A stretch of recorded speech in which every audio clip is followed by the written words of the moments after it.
In my past life, the crown princess had someone she loved, so she refused to share the bed with the crown prince. I thieved the chance to seduce him and became his consort in the Eastern Palace.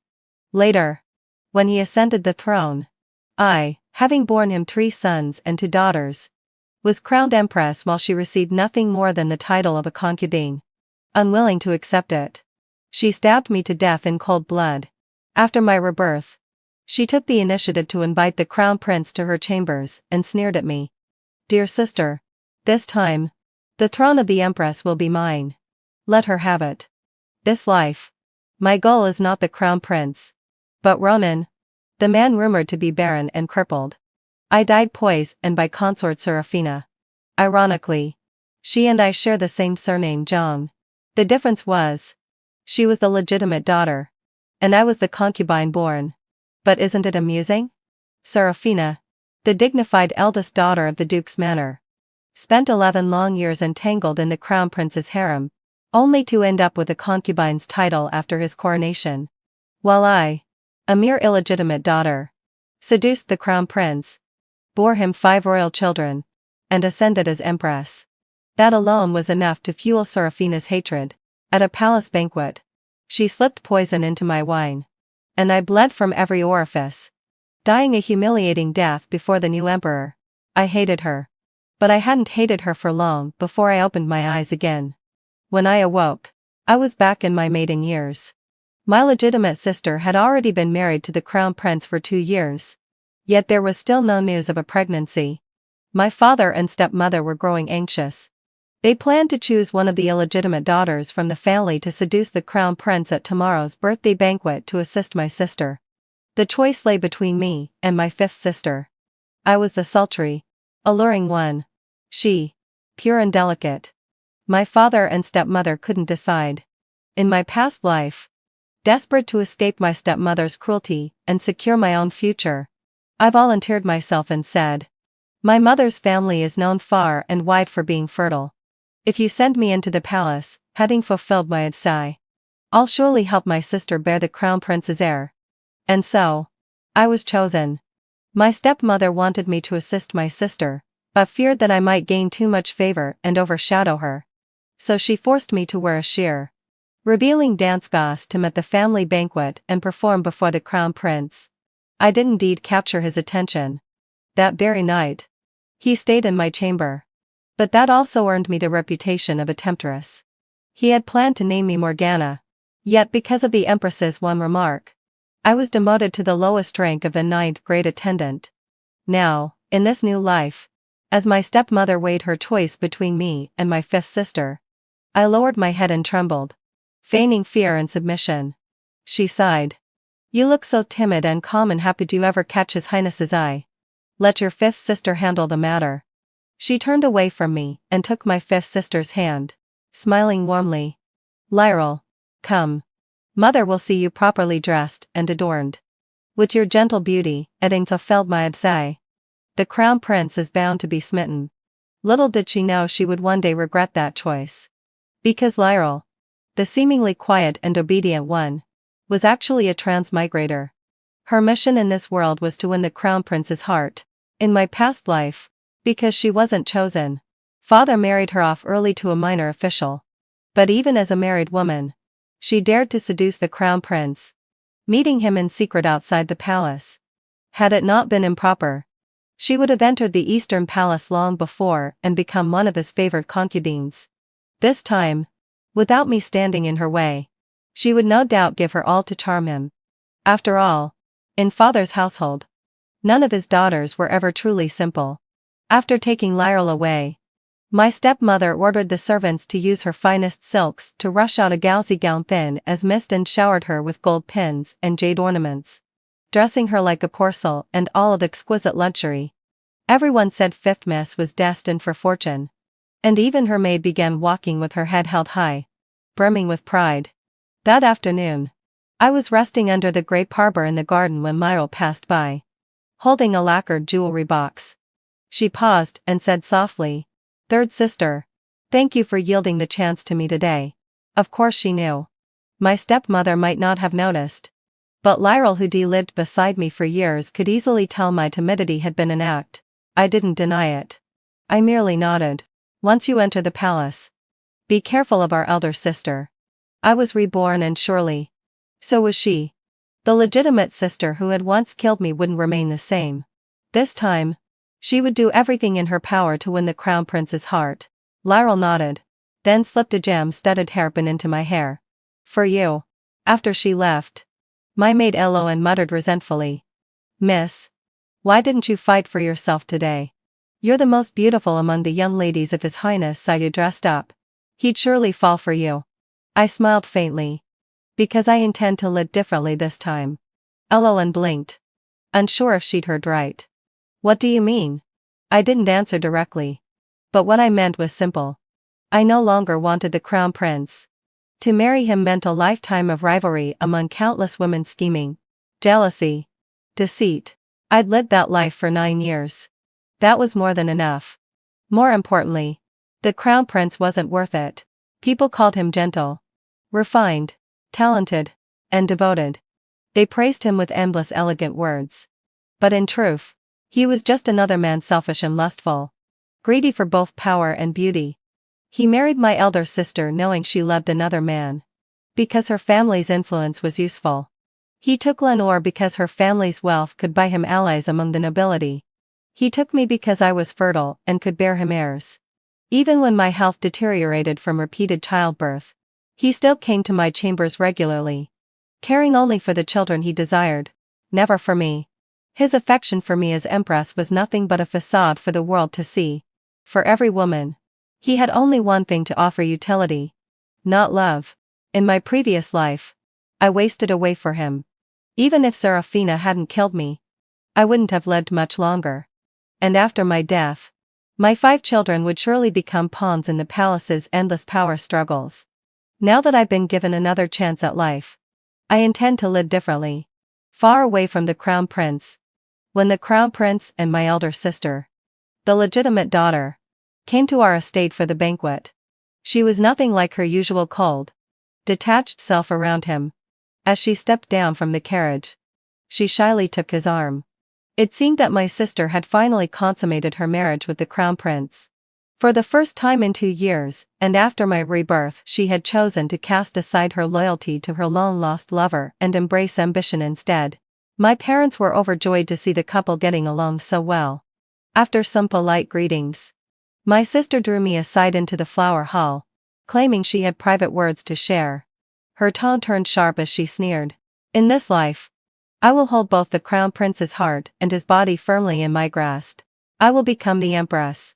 As for you, Zinnia, you're nothing but a concubine-born daughter. Even if father and mother push you into the Eastern Palace, you'll still be a lowly concubine fit only to wash my feet. Oh, you didn't know? His Highness and I have already shared our wedding chamber. I am the rightful crown princess now. And for all I know, I may already be carrying the crown prince's heir. I know you inside and out, Zinnia. In this life, I'll make sure I win. I kept my head lowered, letting her flaunt her triumph while quietly buying time. What she didn't know was that, in her absence, father had arranged for our 5th sister to perform for the crown prince, singing and playing the pipa. By now, that melody might have already woven its way into his heart. Seeing me silent, she mistook it for submission, that I meant to continue entering the palace and vying for favor. Hatred flashed in her eyes. She gritted her teeth and suddenly pinched my arm hard. Wretched girl, why won't you speak? In my previous life, after losing the crown prince's favor, I had suffered every sort of torment imaginable in the palace. What was a mere pinch to me now? I wouldn't have cared except that from behind the screen, I caught sight of a tall, faint shadow. Recognizing it, I immediately cried out in pain, acting as though I couldn't bear it. My voice quivered with pitiful desperation. It hurts. Please, sister, forgive me. You've misunderstood. I never meant to seduce His Highness. It was mother who chose someone to enter the palace. And that someone is 5th sister. If you must be jealous of anyone, it should be her. She knew me well, but did she know 5th sister? In my past life, my elder sister had remained devoted to her lost love, shutting herself off from the world. She never realized that the crown prince had been secretly consorting with fifth sister again and again. All while she thought I was his only favorite consort. But the truth was that the crown prince's tastes were broad, his affections shallow. He toyed with many women for his own ends, offering none of them his heart. I had merely been the most visible of his conquests, the one placed under the spotlight. What? It's fifth sister this time? She frowned, then sneered, quickly recovering her composure. All the better. She looks more docile and proper than you anyway.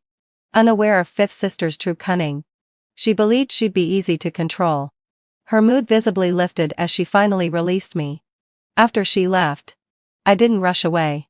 Instead, I glanced anxiously toward the screen. Sunlight streamed through, casting shifting patterns beneath the pear tree outside. Behind that screen stood a tall figure who hadn't yet departed, a figure I knew all too well. It was the heir of the loyal and noble Ronan family. Ronan himself. Ronan was everything a man could be: handsome as carved jade, a master of martial arts, and of impeccable lineage. There was only one flaw: he had injured his leg in battle, torn from his horse while retreating from pursuit. The injury left him with a limp. And so, to this day, his marriage remained unsettled. General Ronan, please wait. I have something to ask. He had turned to leave once my sister was gone, fearing his presence might startle me. But I called out to him softly through the screen. Please, hadn't fulfilled my say. Third miss. He replied. Ronan was a distant relative from my stepmother's family. And though we had only met a few times from afar, it wasn't surprising that he recognized me. Do you know what kind of man Dorian is? I asked, my voice gentle, measured. Now that my eldest sister and fifth sister's marriages are settled, I recently overheard someone say father praises Dorian often, and might even choose him to be my husband. I've never met him and know little of him. So I hoped you might tell me what you know. You're the only person I've met whom I can ask.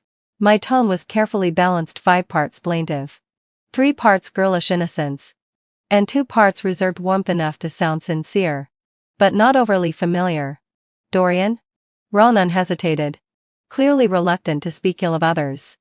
I've heard he has fine calligraphy. He paused. Then, hadn't fulfilled la session. Unable to restrain himself, added, but also that he's a frequent patron of brothels. Dorian. In my previous life, he had been father's prized student and fifth sister's husband. But if he were truly a decent man, why would stepmother have married her own illegitimate daughter to him? She was never one to let us low-born girls live well. This time, with fifth sister bound for the palace, if I did nothing, it was highly likely I would be the one forced to marry Dorian. What should I do then? I murmured, my voice trembling. I don't want to marry such a man. Nor do I wish to become a concubine to some old official. But I'm only a concubine's daughter. Everyone looks down on me. Who would ever want me as a proper wife? Other than someone like Dorian. My voice broke as I spoke. Soft sobs escaping from behind the screen, restrained, helpless, tinged with quiet sorrow. The sound of a fragile heart bowed beneath fate. Ronan frowned instinctively, his chest tightening. He had only meant to steal a few discreet glances at me through the screen. But now pity stirred in him. Ever since he could remember, he'd thought me the most beautiful among all the Zinnias Esters, and even a disciplined man is not immune to beauty. Don't cry. Third miss. He said gently. There must be a way. The thought of me being married off to a man like Dorian filled him with indignation. Unable to help himself, he took out a letter from his breast and handed it to me through the screen. Here. Take this. I blinked in surprise, staring down at the envelope marked to my dear brother. Isn't this a letter from your younger brother? Why give this to me? Only then did Ronan realize, to his mortification, that in his flustered attempt to comfort me, he had handed over not a handkerchief but an opened family letter. He cleared his throat awkwardly. My apologies. I forgot my handkerchief in my haste this morning. If you must just crumple it up and use it to wipe your tears. It wouldn't be proper for me to linger here, so I'll take my leave. A letter full of ink stains. To wipe my tears? Would he have me walk out looking like a little ink-smeared cat? What a fool.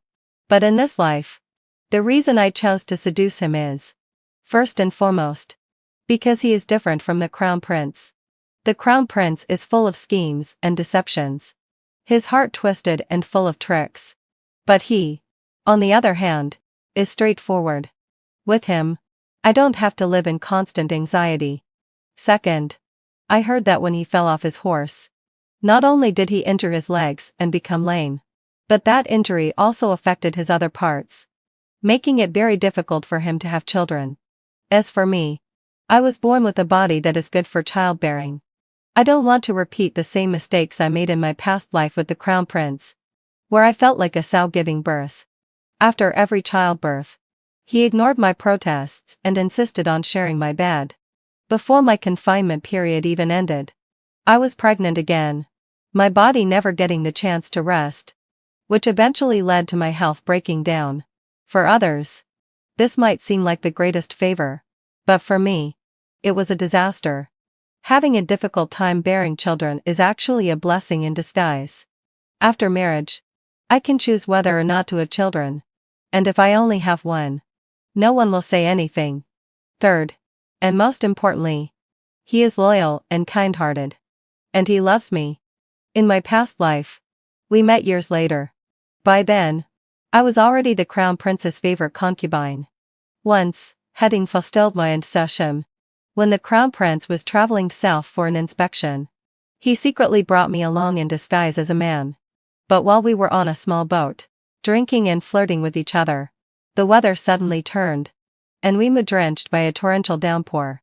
When the crown prince abandoned our boat to board a larger ship to escape the rain, he panicked and accidentally left me behind.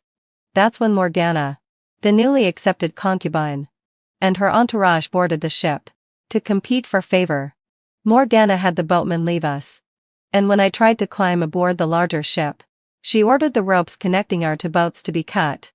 That night, after I had been drugged with wine by the crown prince to entertain him, I nearly died alone on that drifting boat, my body on fire with fever, exposed to the storm. The boat was capsized in the fierce winds and crashing waves. I couldn't swim, and I nearly drowned in the fast-moving current. It was only by sheer luck that Roman, who was passing by on his way to another mission, spotted me and saved me. He knew I was the crown prince's beloved concubine, and saving me might cause him trouble, but he couldn't bear to let me die. He took me to the crown prince's ship, but by the time we arrived, the crown prince had already gone to rest with Morgana. With no doctor on board, I developed a high fever, and no one dared to leave the crown prince's side to seek help. My mate had no choice but to sneak off the ship to find Ronan. He, seeing my plight, went door to door to the nearby apothecaries in the middle of the night until he finally found a doctor. The crown prince didn't care. All he wanted to know was whether I could still bear children. The doctor said my fever would subside without any harm to my body, so he reassured me with a few perfunctory words and brushed it aside. As for Morgana, since her father was the local magistrate, she escaped any punishment. From that day on, I kept an eye on every piece of news about Ronan's father, hoping to see him again and personally thank him for saving my life. I never forgot it. But as a concubine in the crown prince's palace, my chances of meeting him were rare. The only time I saw him was during a brief encounter at the summer palace. But his fate was also tragic. I later heard that during a battle, he was ambushed and died on the battlefield. After his death, someone found a yellowed handkerchief in his possession, embroidered with pink chrysanthemums. It was said to be the handkerchief of his beloved, and he had kept it with him throughout his military campaigns. No one knew that it was my handkerchief. I had lost it at a banquet years ago, and he had picked it up. That night, when he saved me, it wasn't a coincidence. He had been silently watching over me all these years, loving me in secret, never telling me or anyone else. When he died, he left this world alone, never marrying, and leaving no descendants. Now, I have a chance to choose my husband again. And this time, I choose him. I no longer want the title of empress. Let my elder sister have it if she likes. The crown prince was quite pleased with fifth sister's performance. Fifth sister, shy and smiling, asked him, "Brother-in-law, do you think my pipa skills have improved?" The crown prince looked at her, dressed in sparkling gauze. In the empty room, and everything became clear to him. He reached out and gently lifted her chin. "Shall I come to find you tonight?" Fifth sister, more composed than I had been in my past life, shook her head slightly. "If my elder sister finds out, it won't be good. Please hurry and bring me into the palace. I've admired you for so long." The crown prince, seeing her so delicate and charming, was delighted. Just as he was about to reply, the door burst open and my elder sister entered. She saw the crown prince and fifth sister embracing.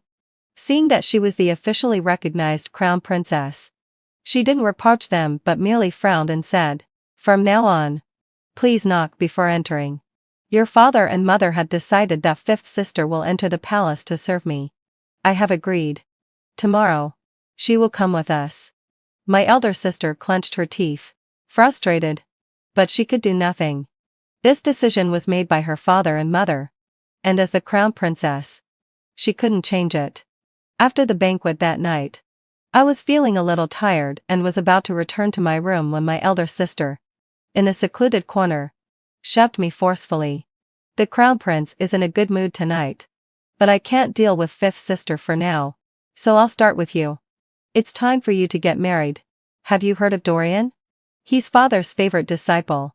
She was angry and took it out on me. Well, that's perfect. I needed an opportunity to push Ronan to make a decision to propose to my father. I pretended to be frightened, retreating to one side and wiping away non-existent tears. "Please, sister, don't let father marry me off to Dorian. I've heard he often visits brothels." Seeing my fear, my elder sister grew even more pleased. She arrogantly said, "Marriage is a matter for your parents to decide. You have no say in it. Just wait to marry Dorian." With that, she turned and left, watching my elder sister leave. I came up with an idea. Since she wouldn't leave me any way out, I would give her a gift in return. When I got back, I imitated her handwriting and wrote a short letter to her lover. Just a few words: "I long for you, but cannot see you. My days pass like years, waiting for you to feel the same." This letter would never reach her lover because no one knew who he truly was. She wouldn't tell anyone, afraid that his identity would lead to his death at the hands of the crown prince. But I could fabricate a lover for her, someone like the licentious Dorian. I secretly had one of my trusted servants slip the letter into Dorian's carriage just before he left the estate. When he received the letter, he would assume it was from some unmarried lady secretly in love with him. Dorian, being a vain man, would surely seek to show it off to others. For him, it would be a charming affair. But for my sister, it would be a disaster. I didn't marry the crown prince, but that didn't mean I had forgiven or forgotten my sister's betrayal in my past life. She had robbed me of the chance to become empress, and I had never forgotten. I was just waiting for the right moment to repay her. "Father, did you call for me?" The next day, after my elder sister and fifth sister had left with the crown prince, my imperious father finally remembered that he still had an unmarried daughter. "Zinnia," he said, his voice filled with a tone of finality. "Your eldest sister and fifth sister have both settled into their respective marriages, and now it's time for you to consider your own. Your stepmother has found a good match for you. It's my closed-door disciple, Dorian, the third son of the Dorian family. He's an excellent calligrapher. And like you, he comes from a concubine-born background. His family is satisfied with you, and the wedding is scheduled for the 10th of next month on a holiday, perfect for hosting a banquet." My father kept talking without ever asking if I actually wanted to marry. To him, it didn't matter whether I wanted to or not. He believed it was inevitable. "No, I don't want to marry him," I protested. "I've heard that he's a reckless playboy. Please don't marry me off to him. I have someone better in mind." "Father, why don't you marry me to Ronan instead? They say that after his fall from his horse, his leg was permanently crippled, and it will be hard for him to have children. No one wants to marry him, but I'm willing. Ronan is more promising than Dorian.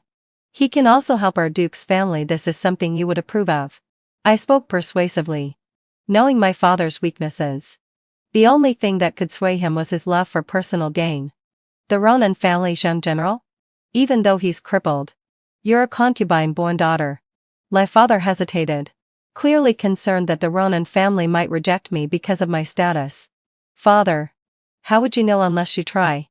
If it works out, you'll be the father-in-law of a general. Isn't that better than having me marry Dorian, who has an uncertain future? I knew he could tell which match had more potential, and I was certain he wouldn't hesitate. Fine, went out a low sigh. My father relented.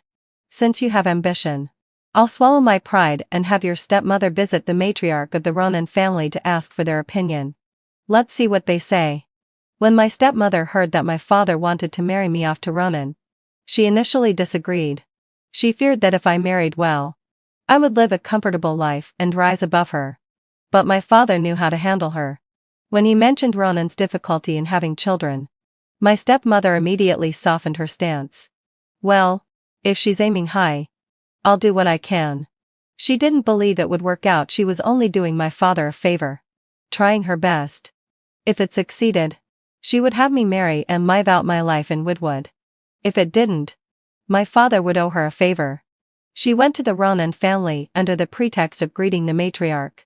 And once the matter was raised, the matriarch seemed to approve by about 70 or 80%. A concubine-born daughter isn't an issue. If our grandson, who has a crippled leg, can marry into your duke's family, it would be a blessing. Let me call someone to ask Ronan's opinion. He's very particular, so the marriage must satisfy him. We'll let you know once we have his response. When my stepmother left, the Ronan family showed her courtesy, seeing her out with polite words. That day, I waited anxiously. I worried that Ronan might think his leg injury would burden me and refuse the match. This was the best I could do. If it didn't work out, I would probably end up married to Dorian. And I'd have to find a way to quietly poison him before he could touch me. In my previous life, I'd seen every kind of malice in the palace. I even knew a medical woman skilled in poisons enough to deal with Dorian, even if his reputation was already tarnished. What choice did I have in this world where my life was entirely controlled by my parents' wishes and the matchmaking decisions of others? Meanwhile, fifth sister, who had just entered the palace, wasn't having an easy time. She was immediately handed over to my elder sister, who, under the pretext of teaching her the palace rules, subjected her to harsh treatment. On a scorching day, she had to carry a basin of water and walk under the sun without spilling a drop. If she spilled even a single drop, she would be beaten. But fifth sister, being someone who had crossed over from another world, had seen countless stories before she arrived. Rather than rebelling, she endured it quietly, pushing herself to the limit, until she fainted just as the queen's maid was arriving to deliver something to the Eastern Palace.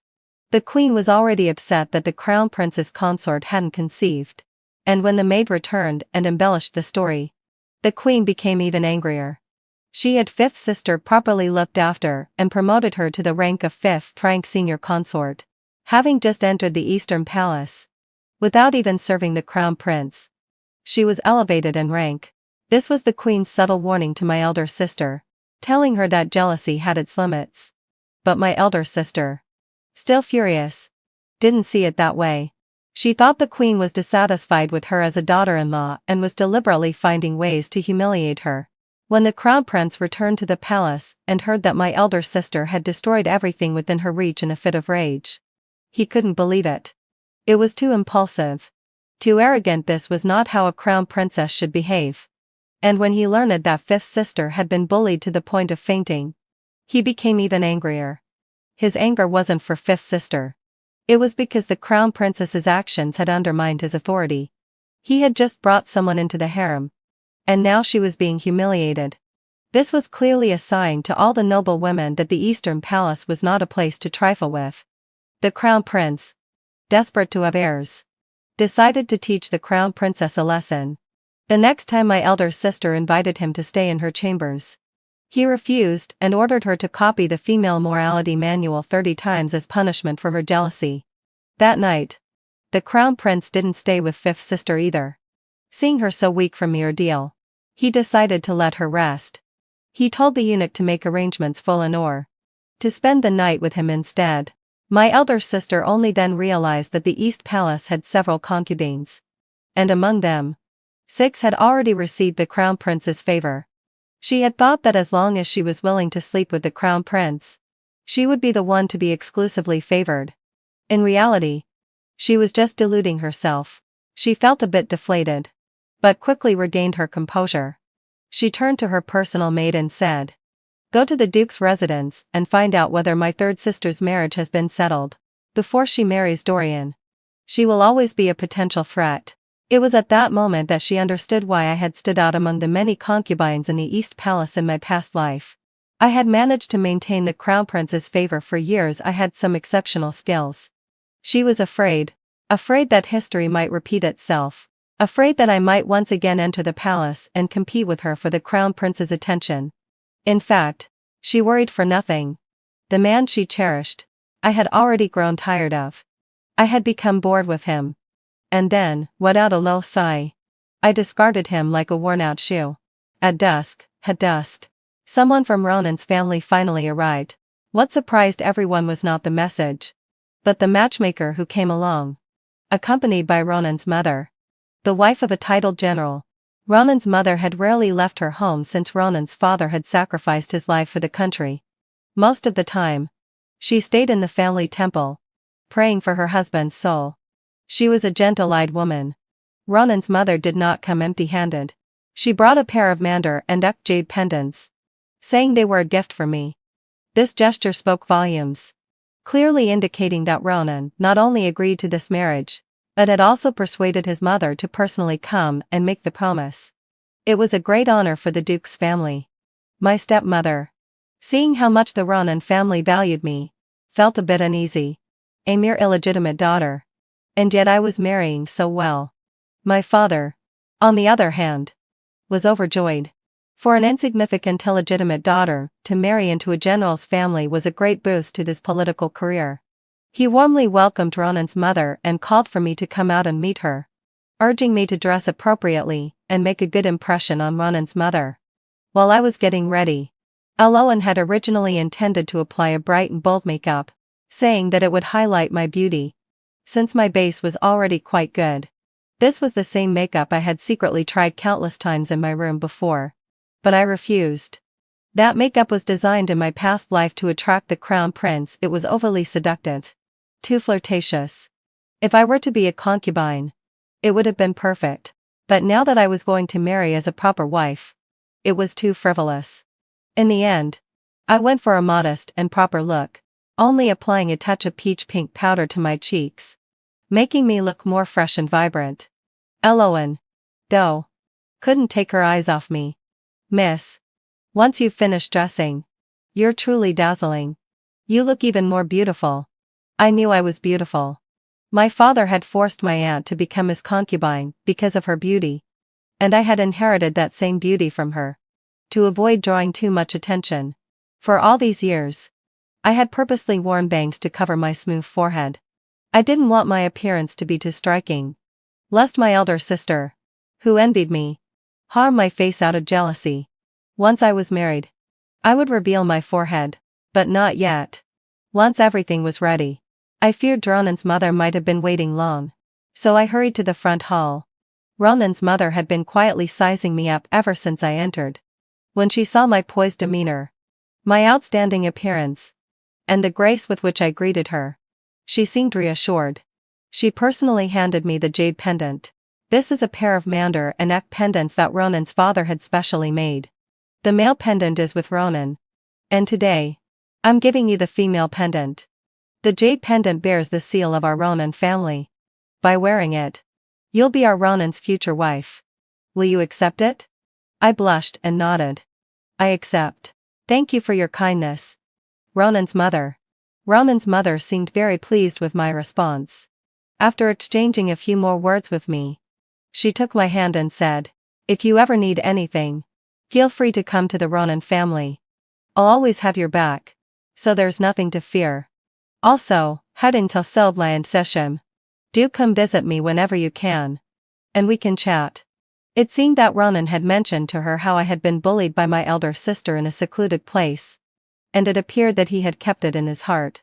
I nodded again, promising to visit Ronan's family often. The two families began discussing the wedding details, when to send the engagement gifts.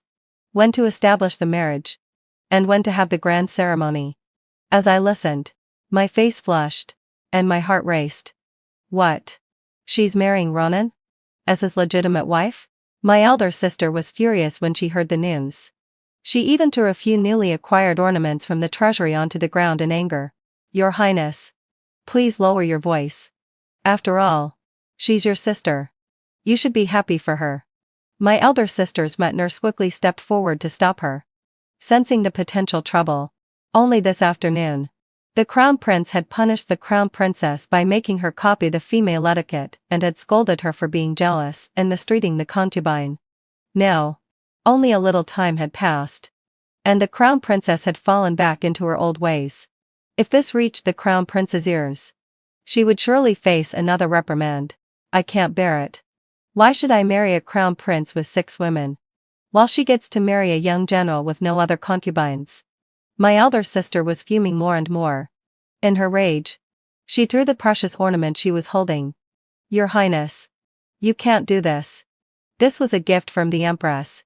The wet nurse quickly picked up the precious ornament, lowering her head as she tried to calm the crown princess. That vile woman is only marrying a lame man who might have trouble having children. Don't worry about her. It's normal for a military man to die on the battlefield. You shut up. Who gave you permission to curse him? To everyone's surprise, my elder sister slapped her wet nurse hard. All because of a man she had barely met, Ronan. Your Highness, I didn't mean to offend you. The wet nurse, trembling with fear, didn't understand where she had gone wrong, and as she was pleading for mercy, she realized that her entire family's fate was tied to the favor of my stepmother. In any case, she cannot marry Ronan. I want her to marry Dorian. She must marry that scoundrel Dorian.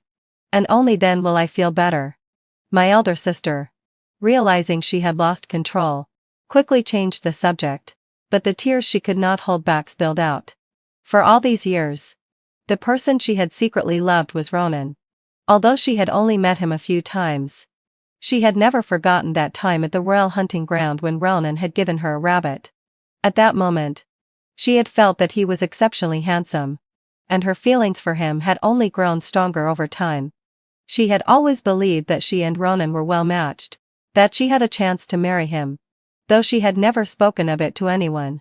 But when she heard the news that Ronan had fallen off his horse and was injured, possibly unable to have children, she felt as if she had fallen into an ice cave. She knew that under these circumstances, her parents would never allow her to marry him. She had resigned herself to the idea that if she couldn't marry him, she would never marry anyone else. She had deliberately written a letter, hinting at the existence of a secret lover, in hopes of remaining single for life, guarding her chastity for Ronan. In her past life, she had indeed done this, but it had only caused the crown prince to despise her. When the crown prince ascended the throne, she was only named one of his 4 consorts, not even the empress. Now, in this life, she had chosen to be a true wife to the crown prince. But that was for power. The person she still loved was Ronan. So when she heard that I was going to marry Ronan, she was consumed by jealousy. Your Highness, a marriage arrangement between the 2 families has already been finalized. There's no room for negotiation, the nanny remarked. Bewildered, why was my elder sister so intent on pushing me into hell? With someone like Ronan as a brother-in-law, it would be a great help to the crown princess. What's done is done, my elder sister replied, seething with frustration, pacing back and forth in the room. That kind of woman is only fit to marry Dorian. As she spoke, an evil idea formed in her mind. If her reputation is ruined, and before the marriage, then she'll have no choice but to marry Dorian. Go do something for me. The nanny, worried about the consequences, hesitated. If the master and mistress find out, even 10 of my lives wouldn't be enough to pay for it. Fortune favors the bold, my elder sister said, handing the nanny a pearl necklace from her box. If you do this for me, I'll reward you handsomely. But remember, this must remain between you and me. Keep it discreet. Seeing the invaluable necklace, the nanny reluctantly agreed to try. The next day, before my engagement to Ronan's family had even been announced, rumors began circulating that I had an affair with Dorian. As luck would have it, While the self-proclaimed ladies, man Dorian was at a tea house. He overheard people talking about my supposed affair with him. He recalled the letter he had found in his carriage and immediately thought that the rumors were probably true. Dorian, being a man of little regard for a woman's reputation, proudly pulled out the letter and showed it off. "Look here. This is the letter I found in my carriage. It must have been written by some lady admirer. Look at how sweet it is. I long for you, but cannot see you. My days pass like years, waiting for you to feel the same. This third lady must have been in love with me for a long time," he declared. The rumor spread quickly, fueled by my elder sister's subtle interference. She was hoping to take advantage of this opportunity to ruin me. Little did she know, that same letter, with her handwriting, was being copied and circulated everywhere, even reaching the Eastern Palace. As a result, I was severely punished. My stepmother, upon hearing the rumors, refused to listen to my explanations. She had to servant women forcefully hold me down on a long bench and prepare to administer a beating with a thick, bowl-sized rod. I could only cry out in protest. "Stepmother, please listen to me. I swear I didn't write that letter to Dorian.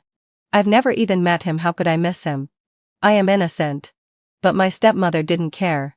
She was seething with rage and saw this as a perfect opportunity to punish me. "You filthy wench. Still denying it. Because of you, the entire Duke's family has been disgraced today. Someone, beat her. Beat her until she's on the verge of death." Her voice was filled with venom. "Her reputation is ruined now. The Ronan family will never want such a woman as their bride. Beat her to death if necessary. It will restore our family's honor." My stepmother truly left me no way out. I could only beg for mercy, crying loudly, hoping that someone would come to my rescue before they beat me to death. "Help! I am innocent. Please." But my stepmother found my cries unbearable. She ordered the servants to gag me with a coarse cloth, and the rod loomed above me. I knew that one wrong hit could leave me paralyzed forever. I was terrified. At that moment, I was resigned to the idea that if I survived today, I would repay this grudge later. I clenched my teeth, bracing myself for the heavy blow. "Stop!" A voice rang out like a melody, and someone came to my rescue. They had come to hear my side of the story. Unable to move, I couldn't see who it was, but I recognized that voice. It was Ronan. He had come to save me. With him was his mother. "Ronan. Ronan's mother. Why are you here? Have you come to break off the engagement?" "Don't worry. The marriage contract between the two families hasn't been made public yet. Breaking it now will cause minimal damage to the Ronan family," my stepmother said nervously, rising to meet them with a smile. She knew that the Duke's family, having fulfilled me, despite its outward wealth, was nothing compared to the rising power of the Ronan family. Ronan, after all, was a favorite of the emperor. "Let her go." Ronan, seeing my plight, didn't even bother with pleasantries. He shoved the two servants holding me aside and removed the cloth from my mouth. He gently helped me up and said, "Third miss, don't be afraid. I know this is all a misunderstanding. You are not the kind of person they're saying you are." His calm words eased my fear. I was still trembling as he helped me to my feet. I could hardly stand. So Ronan let me lean against his solid shoulder for support. Tears welled up in my eyes. No one had ever shown me such trust in this life. After a moment of composure, I choked out, "I've never met Dorian. How could I have an affair with him? I never wrote him that letter. This must be a misunderstanding. Someone else must be the one who misses him." Ronan believed me. He said, "When you asked me about Dorian, I told you about his character. How could you have an affair with him? It's only been a few days since we met, and the rumors started spreading right after. Someone must be sabotaging us." Despite being a warrior, Ronan was sharp enough to understand the situation. It was my elder sister. It had to be her. She didn't want me to be happy. But dragging Ronan into this was too malicious. I nodded repeatedly, a bitter smile on my lips. It must be her. Otherwise, the timing of the rumors is just too coincidental. Ronan reassured me, telling me not to worry. He would find a way to stop the rumors. Ronan's mother also comforted me. Your innocence cannot be tarnished by mere rumors. We believe in you. And we know you are a good, honest girl. Their words calmed me further. And I felt a sense of relief. I had made the right choice in my husband. But my stepmother wouldn't let it go. She said, with the city in an uproar. How will you prove your innocence? If you cannot, as your stepmother, I'll have to make you pay with her life to spare your elder sister and fifth sister from further disgrace. Was she really trying to force me to death? Fortunately, I had prepared a backup plan. I said, since Dorian is so sure that he received a letter from me, why don't I confront him in public and see who the letter really came from? Ronan and his mother both agreed with my idea. Ronan's mother said, exactly. Rather than letting the rumors spread, we should confront him directly. A clear conscience has nothing to fear from accusations. My stepmother, unable to refute this, reluctantly agreed and had someone arrange for Dorian to meet us at the most famous tea house in the capital. Dorian, unaware of the true situation, assumed that the Duke's family wanted to discuss marriage, and that I was being forced to marry him due to my tarnished reputation. He eagerly agreed to the meeting and brought along a group of his friends, swaggering with them to the tea house. The news spread quickly. It was said that the Duke's family had invited Dorian to the tea house, and many believed the Duke's family was embarrassed and trying to make peace. Dorian, emboldened, boasted that a woman like me, with no shame, was only fit to be his concubine. At exactly 3 o'clock in the afternoon, my stepmother and I arrived at the tea house. As soon as I appeared, I was met with many malicious glares from the crowd. Thankfully, I was wearing a light veil, which hid my face. The onlookers could only admire my figure, which left them salivating. You're the one who's infatuated with me, Zinnia? Let me have a good look at your face. As soon as Dorian saw me, he stepped forward, attempting to touch me. Preposterous. I took a small step back, and Bryn, the marshal maid Roan and sent to protect me, quickly moved to restrain him. Ouch. Stop. Let go of me. Dorian screamed as Bryn twisted his hand in a painful direction. I gestured for Bryn to release him but maintained a safe distance between us. Men and women should not engage in intimate contact. Zinnia, why go to such lengths? You already have feelings for me. So you're going to be mine sooner or later. What difference does it make whether it's sooner or later?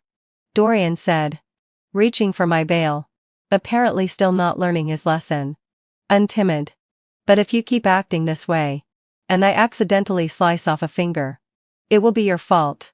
I drew a short knife from my sleeve and pretended to fumble with it, letting it slip from my hand with a loud clink as it landed on the ground, just an inch away from his toes. This finally made Dorian back off, and he took 2 steps back, keeping his distance. However, he still sneered.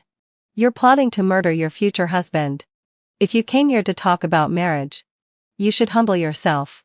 Don't think just because you're from the Duke's family, I'll bow to you, he added, throwing mud on me in a desperate attempt to cling to the Duke's family's prestige. Well, I would give him a chance to dig himself deeper. Who said I came here to discuss marriage with you? You've misunderstood. I came here to confront you. You keep saying that I'm infatuated with you. Where's the evidence?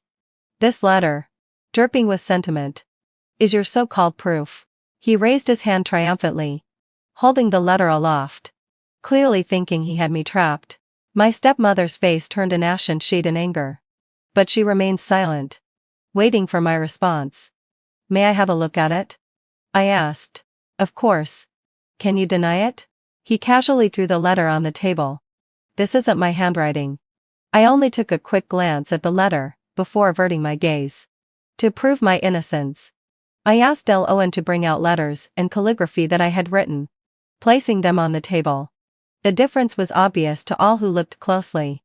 I wrote with a delicate, flower-like script, while the letter Dorian held was written in a sharp, formal hand.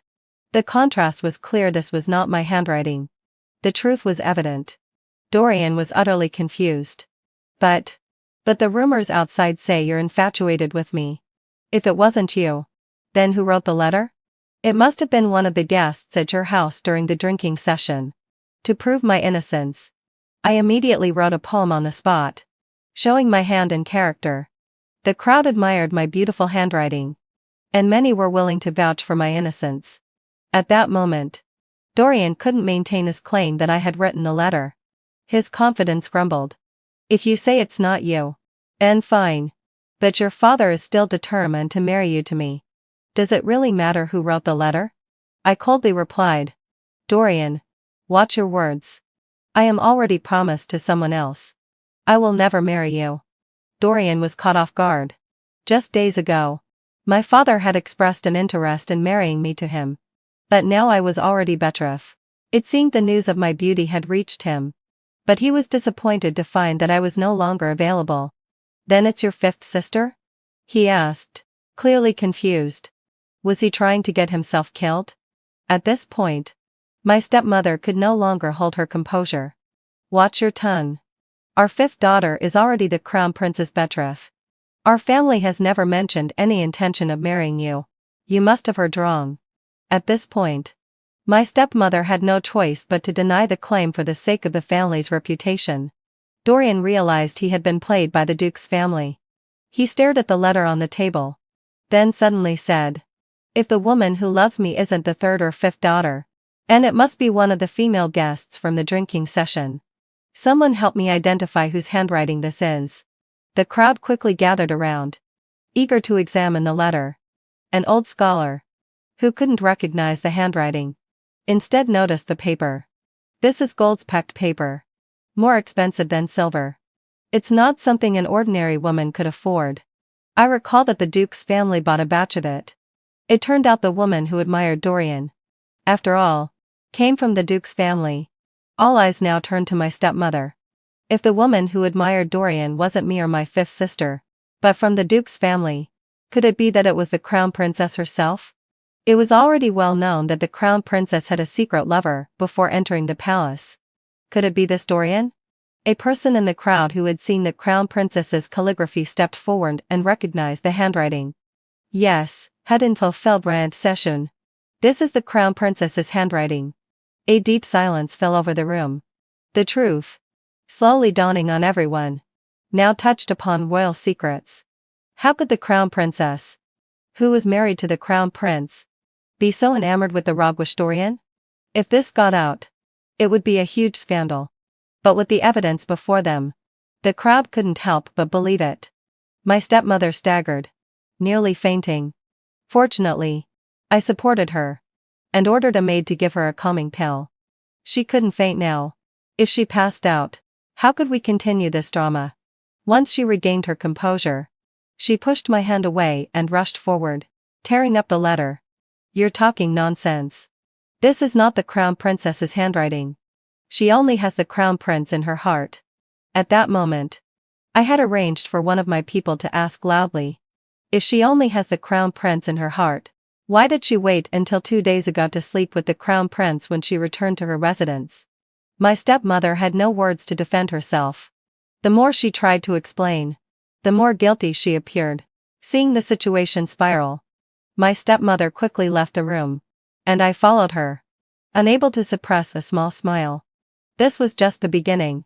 If my elder sister wanted to ruin my reputation, then she would have to taste what it's like to have her own reputation ruined.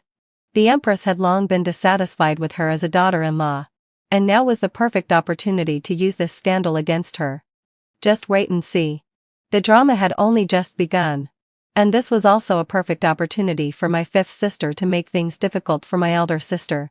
Back at the Duke's residence, after informing my stepmother of my plan, I went to the pavilion in the garden, where Ronan was waiting for my return.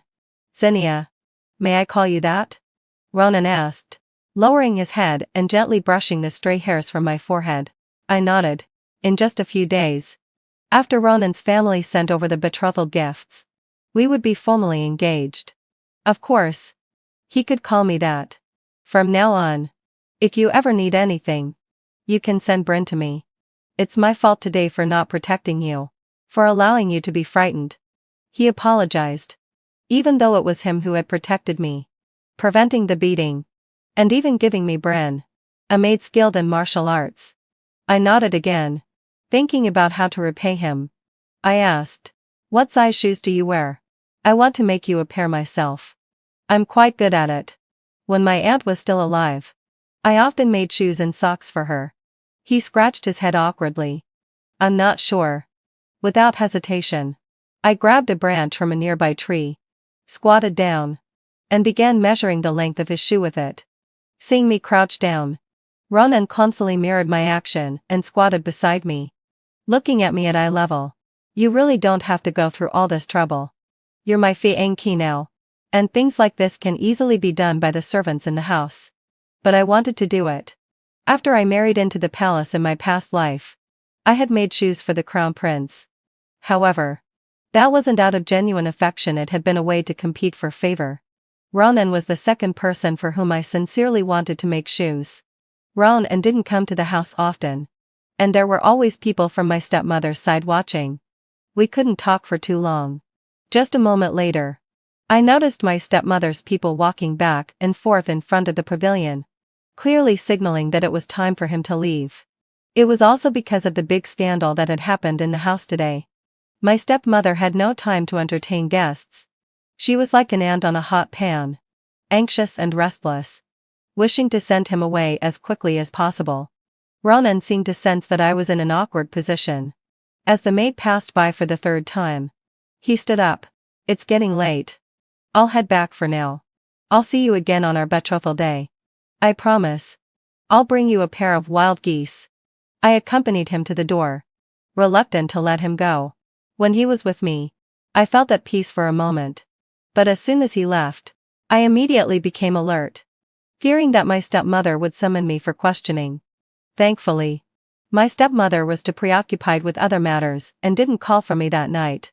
Eloan, ever the gossip, heard that after my father returned home that evening, he and my stepmother had a heated argument behind closed doors.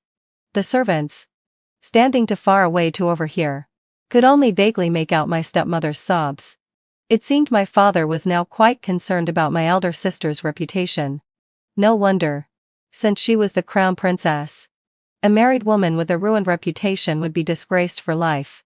If the crown princess was infatuated with another man, it was a crime of adultery.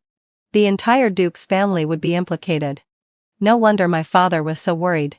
Soon, without a little sigh, the rumors reached the queen's ears. Although she didn't believe that my arrogant elder sister would ever be interested in someone as dissolute as Dorian, she knew how dangerous rumors could be. And a royal family cared deeply about their reputation. The crown prince, having seen the inked letter, could hardly believe his eyes. While others might not recognize the crown princess's handwriting, he certainly did. Holding the letter, he confronted my elder sister. Crown princess, what do you have to say about this letter? Is Dorian your lover? My elder sister was dumbfounded. How could she possibly be attracted to Dorian? She hastily defended herself. I didn't, I swear. He is not my lover. But as soon as she spoke, she realized how ambiguous her words were. The crown prince, ever astute, quickly caught on. So there is someone else. Is there? You married me, but your heart was set on another man. No wonder you've refused to consummate our marriage. Were you worried about your lover's feelings? My elder sister was flustered and immediately shook her head in panic. No, Your Highness. I have no other lover. I have always loved you. But the crown prince didn't believe her. Pointing at the letter, he said, Do you dare claim that this isn't your handwriting? And what about the special gold-streaked paper of the Duke's house? How will you explain that? At that moment, my elder sister thought of me. She belatedly realized that it could only be me, someone who knew her so well, who could have devised this plan to expose her. She had tried to trap me, but I had turned the tables and pushed her into a deep pit. Desperate, she knelt and cried to the crown prince. Your Highness, it's all a misunderstanding. It must have been my third sister, Xenia, who framed me. We'd never gotten along since we were children. The crown prince furrowed his brow. Was it really that simple? Why would I take the risk of offending my own family to frame the crown princess? It didn't make sense. Just then, my fifth sister entered the room. She spoke to the crown prince. Your Highness, I have a way to prove the crown princess's innocence. My elder sister's eyes lit up. Tell me. Fifth sister said. Your Highness, All you need to do is search the Crown Princess's chambers for any items she may have kept to remind her of her lover. If she truly has a lover, there will be some sign of it. The Crown Prince considered it and agreed. He immediately ordered the search. My elder sister didn't resist. Just as she was about to rise to find somewhere to sit, her nanny suddenly panicked. No, fifth sister asked. Why are you stopping us? Nanny? Of course. It was because my elder sister had indeed kept objects in her chambers that reminded her of Ronan. She had only just reincarnated and forgotten about them. But the nanny had not forgotten. She had urged my elder sister to throw those things away. But my elder sister had refused. What is all this? The Crown Prince's voice was filled with fury. After the search, the servants found a delicates and a walled box under my elder sister's bed. Inside, there was a rabbit's tail soaked in fragrance and a portrait of a man on horseback. The man in the painting was strikingly handsome. But the portrait lacked details. And it was impossible to tell who it was. My beloved little gray rabbit's tail. My elder sister hastily explained. And the man in the picture is you, Your Highness. She tried to talk her way out of it. But the panic on her face was impossible to conceal. The Crown Prince, coldly amused, said, I'm no expert at archery. But the man in this picture is riding a horse and carrying a bow. You say that's me? He sneered. I've never met such a shameless woman who dares to deceive the royal family by calling a deer a horse. This is the image of the Crown Prince as I see him in my heart. To me, he is a hero and a great man. So, I boldly took the liberty to paint him like this. As a way to think of him. As she spoke, my elder sister forced a stiff smile. Her palms slick with sweat from fear. The Crown Prince stared at her for a long while, unsure whether to believe her. When he left, he simply said, The Crown Princess has lost her virtue. She will be confined to her chambers for a month. And all matters of the Eastern Palace will be handled by Lenore. Upon hearing this, my elder sister, who had narrowly escaped, sat down on a chair with the help of her wet nurse, clutching her chest. Thank goodness. It's just confinement. But now, the prince is upset with me. I need to think of a way to get released soon. The wet nurse, equally frightened, quickly suggested burning the rabbit tail and the painting. No, if I burn them now, won't it make me look guilty? The rabbit tail can stay where it is. But the painting can be framed and hung in my study. My elder sister refused. She still wished to become the empress. But that did not mean she had stopped loving Ronan. Her heart still belonged to the boy she had loved. Since the path had already been set, she openly admired him. Now, she was glad she hadn't painted his features on the portrait. There were many skilled writers and archers in the world, and even if the Crown Prince tried to investigate, he would never be able to identify Ronan, my future brother-in-law, from a mere likeness. The wet nurse, though tempted to advise her, remained silent. The Crown Princess had suffered much in the palace, so perhaps it was better to let her keep some small comfort. When the Crown Prince returned, he was in a foul mood. However, without concrete evidence, it was hard to punish my elder sister for what was more rumor than truth. To silence all gossip, the Crown Prince ordered a few palace maids who had been spreading rumors to be beaten. That was all. He wasn't yet planning to take any further action against my elder sister, likely due to the Duke's family's influence. For now, having failed my intercession, he would tolerate it. But he also felt repelled and decided not to approach her again. My fifth sister took the opportunity to deliver a bowl of herbal soup to the Crown Prince's study. Wearing a revealing dress under her cloak, she was holding a pipa, playing and singing. That very night, the Crown Prince stayed with her. And when my elder sister heard this, she kicked over a chair, smashing a table full of tea utensils, but could do nothing but vent her anger. She was confined to her room and powerless to act. She hated my fifth sister but hated me even more.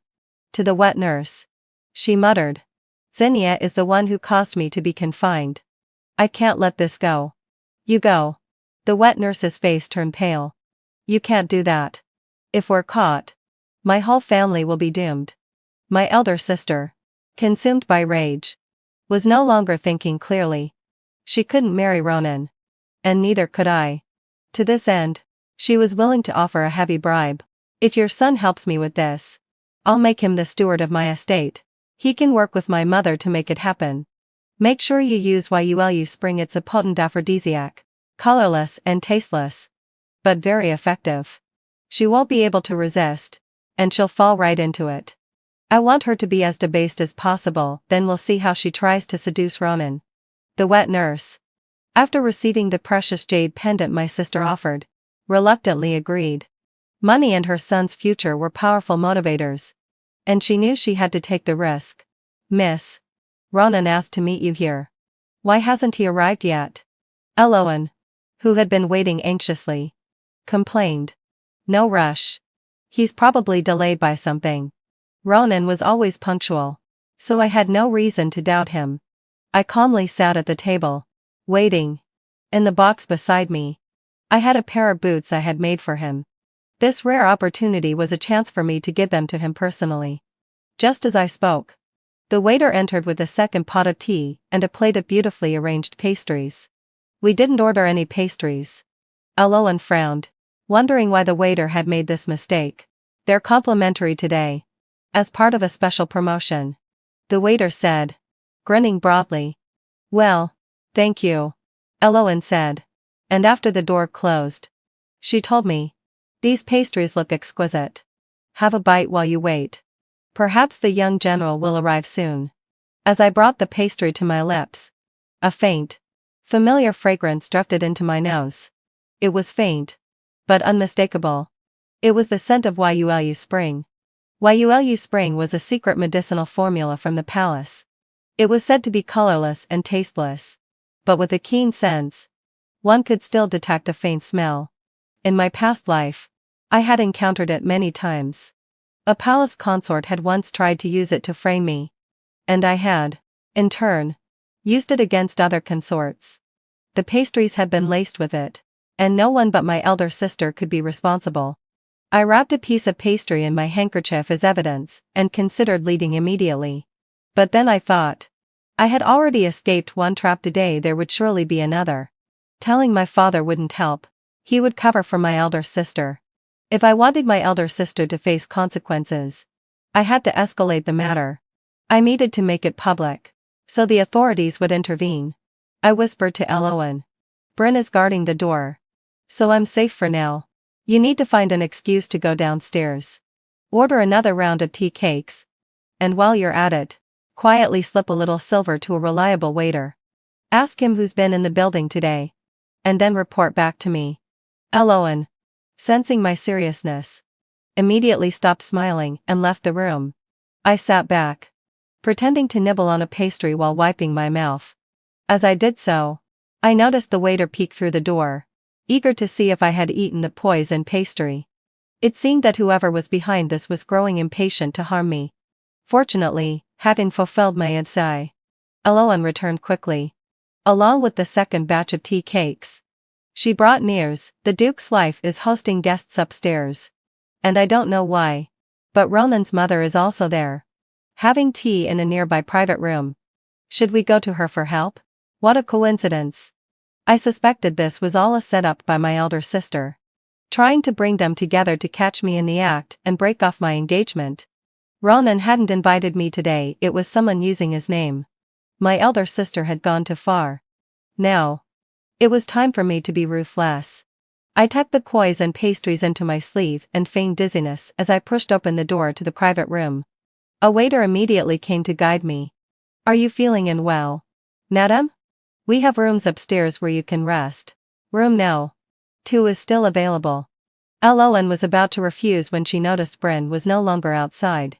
She asked the waiter, "Where is my maid?" The waiter explained.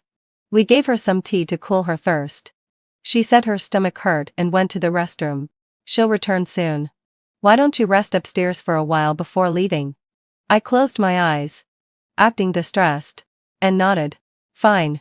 I'll listen to him. The waiter led the way. When we reached the door of the room, I motioned for him to leave, and with a triumphant smile, he closed the door behind us. Inside, I was pleased to see my stepmother, unconscious on the bed.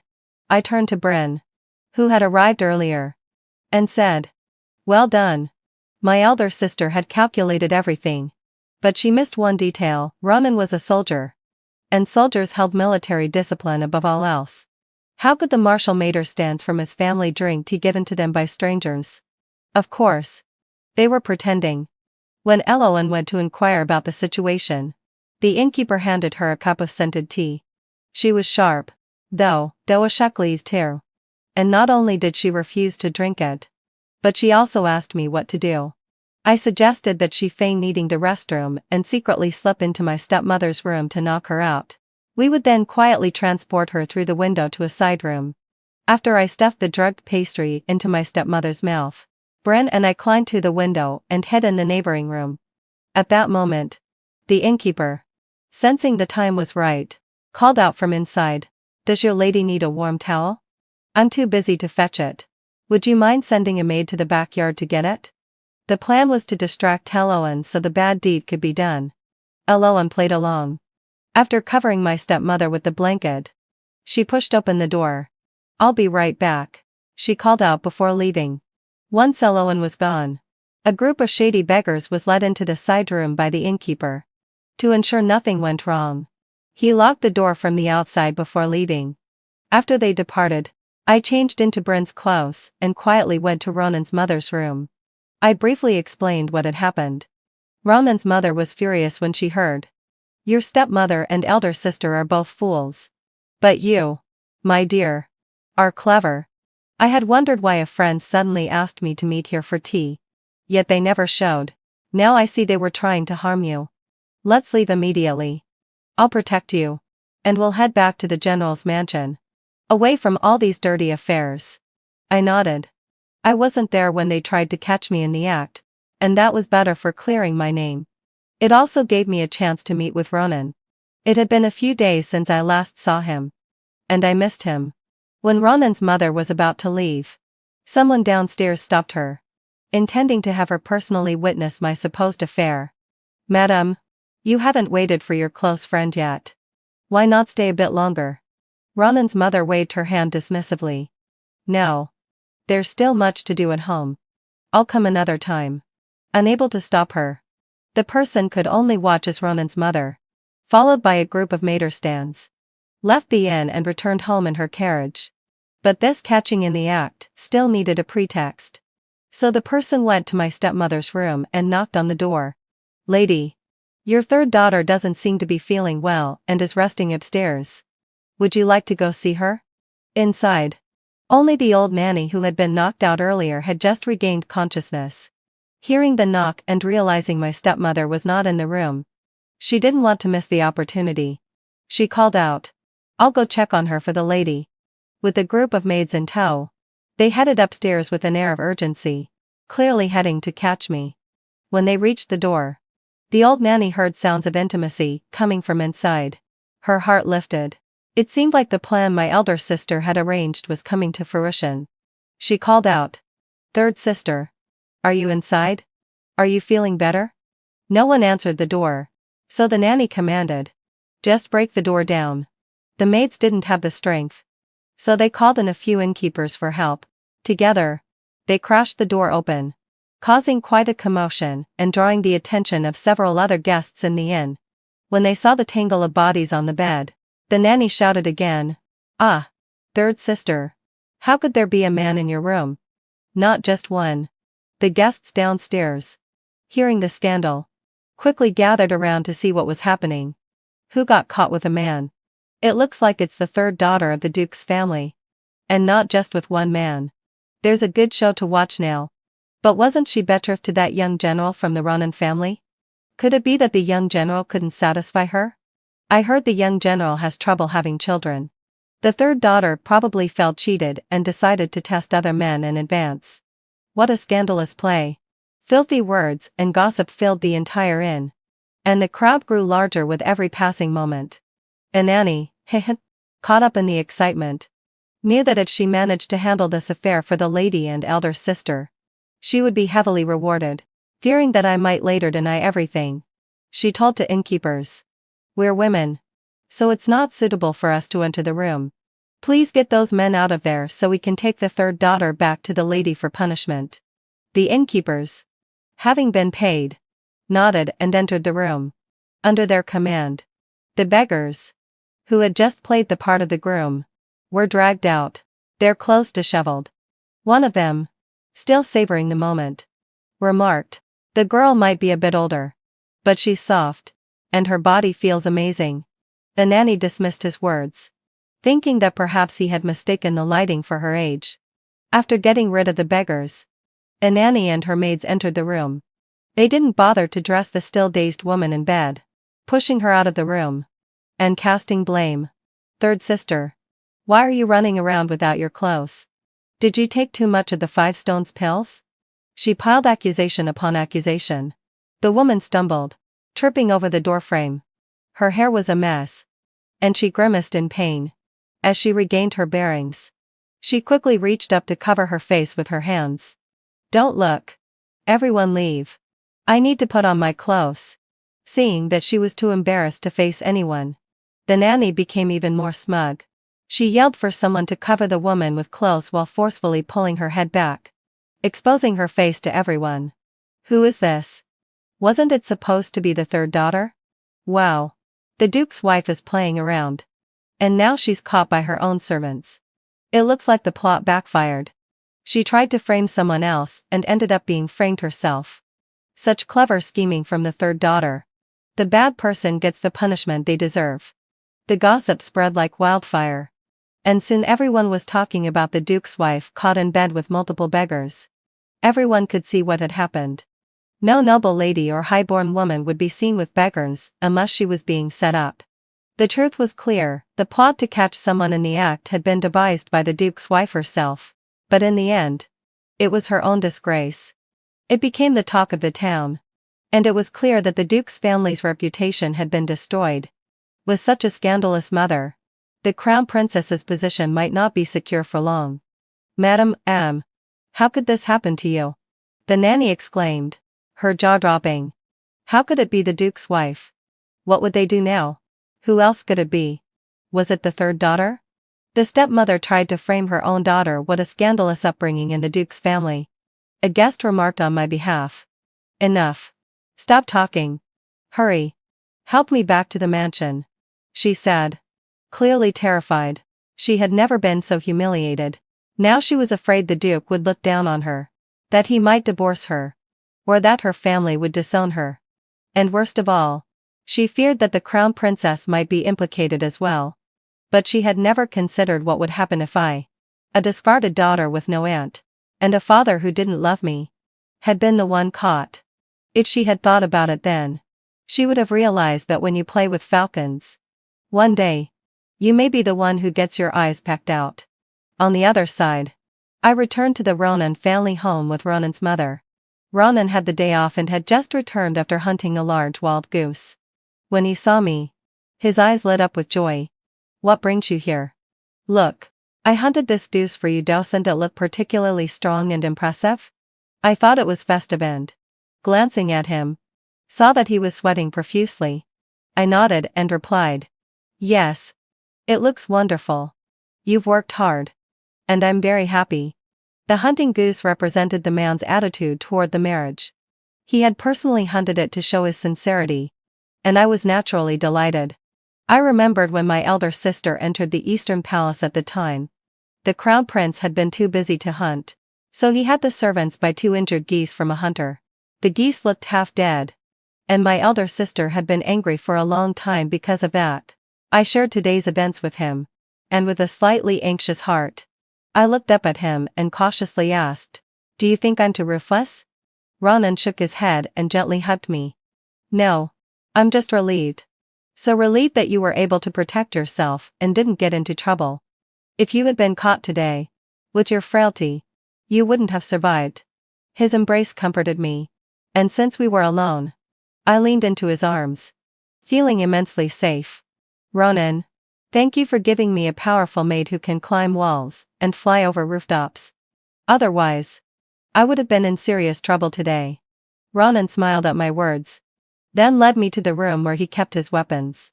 He took out a set of hidden darts from a box. "These are easy to conceal. I'll help you wear them." And I'll teach you how to use them for self-defense. I nodded. Lately, I had been preparing some poisons. And these darts were the perfect way to apply them. The entire afternoon, Ronan patiently taught me how to use the darts. And just as we were finishing, a servant from the Duke's house arrived with urgent news. Something had happened at the Duke's mansion. And even the Crown Princess was on her way there. I needed to return quickly. It seemed like they were going to blame me. After all, everyone knew that while my stepmother was initially at fault, I was also involved in the matter. Ronan immediately took my hand. You're my fiancée, and I'll go with you.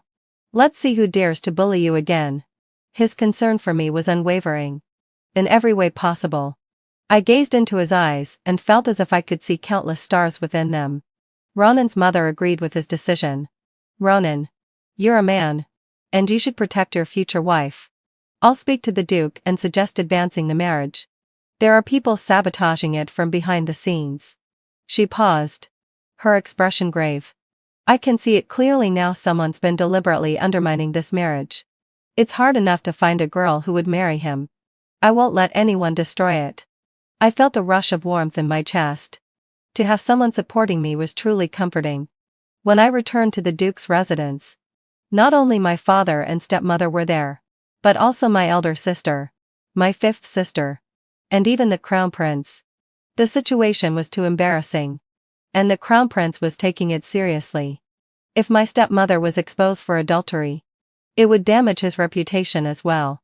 As I entered, I immediately sensed the tense atmosphere. I saluted my father and then stood beside Ronan. Kneel down. My father demanded, his chest heaving with anger. Your stepmother claims that this was a plot against you. How do you explain this? I could hear the fury in his voice. His wife's scandal had spread throughout the entire city. And it could no longer be swept under the rug. Regardless of whose fault it was. Someone had to take the blame and face severe punishment. This wasn't initiated by me. Father. I replied. My tone calm but firm. You should ask my elder sister why she used Ronan's name to arrange a meeting at the tea house, and why she put palace secret drugs in my pastries. I took a piece of the pastry from my handkerchief, and placed it on the table as evidence. My voice laden with innocence. My lady didn't do this. You're falsely accusing the Crown Princess. My elder sister, seeing the pastry, immediately started to threaten me. It's the palace secret medicine YULU Spring. A physician could test it and confirm it's genuine. This substance doesn't exist in the common world and can only come from the palace. My fifth sister and I have no reason to harm me, but my elder sister does. She's jealous of my beauty and afraid I'll compete for the prince's favor, so she's been sabotaging me. I continued, turning to Bryn, who was waiting in the corner. Did the waiters who brought the poison pastries to the tea house admit to anything? I hadn't just left that day, I had stayed behind, and I'd brought up those two waiters to interrogate them thoroughly. Miss. They've confessed. They were instructed by Sen Ka to lace your pastries with poison. I found Sen Ka in the back alley of the tea house. Trying to escape. He was carrying and used YULU Spring. She continued. He's the son of the Crown Princess's wet nurse. He admitted that it was the Crown Princess who ordered this. I also found a string of beads from the Eastern Palace on him. And the Duke's wife was aware of all this. She was at the tea house to publicly humiliate you and ruin your reputation. I have both the human and material evidence. Grin concluded. The Crown Prince and the Duke can question them at any time. My elder sister was about to deny it. But before she could speak, my father shot her a fierce glare. Enough. Is this not humiliating enough for you? You're trying to ruin your own sister's reputation. Now, look at what your mother has done. Your reputation is destroyed. Are you satisfied now? My elder sister fell silent. She only cried, looking at the Crown Prince, who was deeply disappointed in her. She cried, Your Highness. I was blinded by my own foolishness. I realize my mistake. Please don't tell the Empress about this. She feared being abandoned, and because of her actions. The Crown Prince was indeed disappointed in her. To him, it didn't matter if she was cruel or not. What mattered was that as the Crown Princess, she had failed to beat me. A mere concubine-born girl. With such a method, how could she manage the Eastern Palace in the future? The crown prince spoke coldly. This wicked woman is unworthy of being the crown princess. I will report to the empress and have her position revoked. He said this to my father. But to comfort him, he added, Lyral is gentle and virtuous. She suits me much better. I will ask the empress to make her my concubine. This was the crown prince's way of compensating me for his decision to discard the crown princess. At this point, my elder sister had no choice but to accept her fate. She collapsed on the ground, completely stunned. It was all over. Her plans had been destroyed. Her position as crown princess was revoked. How could she ever become empress now? After so many years of plotting, she had lost to me. Turning her head, she lunged at me. Her face twisted in fury, hands outstretched to choke my neck. It's all your fault. You ruined me. I'll kill you. We'll start over. Together. She wanted to drag me down with her to die. To start again. But that wasn't possible. Who knew if there would even be another life? I hadn't lived enough yet. And I hadn't married Ronan. I didn't want to die. Before I could reach for the switch to my hidden weapon, Ronan kicked her aside and immediately positioned himself in front of me, shielding me with his body. Zinnia. Don't be afraid. I won't let her harm you. My elder sister crashed to the floor with a heavy thud, unable to rise for a long while. Seeing her in such a pitiful state, the crown prince furrowed his brows even deeper. Serafina. You no longer have the demeanor of a noblewoman. Be quiet, he said sternly. Out of respect for past relations, I will allow you to return to your family after you are removed from your position as the crown princess. Compared to being confined to the cold palace, this was indeed a form of mercy for my elder sister. She stared at the crown prince in a daze before suddenly laughing. Being sent back to my family after being stripped of my position. That's no different than killing me. What's the point of keeping me alive? You don't seriously think I'll be grateful to you? Do you? Your Highness? My father, unable to tolerate her disrespectful behavior, hurriedly called for someone to drag her away. But my stepmother disagreed. She had only one daughter, my elder sister, whom she treasured like her own life. Kneeling at the crown prince's feet, she begged, Your Highness, please don't discard her. Even if she's no longer the crown princess, grant her a lesser title. Something that will allow her to stay in the East Palace. She is devoted to you. She cannot live without you. To my stepmother. As long as my elder sister could remain in the East Palace, there was still hope. Otherwise, in my father's eyes, she would be a useless piece. And returning her to the family would bring only further hardship. The crown prince hesitated. A mere allowance to remain at court wasn't impossible. But the fifth princess had a different opinion. Only when my elder sister was completely cast aside by the crown prince would the duke's household put all its effort into recommending her as the new crown princess. She turned to the crown prince and said, Your Highness, there are some things I have been too afraid to speak about. In the East Palace, everyone is terrified of my elder sister. Not only does she often break things and hit the mater stands, but she has spies placed in every palace. Just the other day, Lenore slipped in the garden and fell into the pond. I can't help but think it was my elder sister's doing. With her around, I'm truly frightened. Her words struck a chord with the crown prince, who was already simmering with anger. Lenore had just been found to be pregnant, his first child, which he held dear. Fortunately, having fulfilled my ibah, she had been saved in time, and the baby was fine. The crown prince recalled my elder sister's malicious and tyrannical nature and said, Serafina is jealous and ruthless. She can no longer stay in the palace, where she will harm the concubines. It's better to send her back to her family. Hearing that her future was doomed, my elder sister fainted dead away. The crown prince paid her no further mind. As the evening grew late, he had her carried back to the palace, and he left with the fifth princess, locking the door behind them as they exited the duke's residence. My stepmother, not expecting the fifth princess to be so heartless, glared at her retreating figure, wishing she could strike her down on the spot. But now, the fifth princess was on her way to becoming the new consort, and the hope of the entire household rested on her. My stepmother dared not act. At this point, Wu, your reputation is ruined. You can no longer stay in the house. I must send you back to your family. Do what you must. After my elder sister was deposed, my stepmother was also cast aside by my father. My father was ruthless when he handed over the divorce papers, even though she had been by his side for many years. Take care, husband, my stepmother said. Not resisting, she rose, bowed to my father, and went to the backyard to collect her dowry. In truth, there was little to gather, as my elder sister had squandered most of it over the years. As they say, victory belongs to the conqueror. She knew that it was too late to say anything now. She had lost to me her reputation in tatters, and the rest of her life stretched out before her in bitter regret.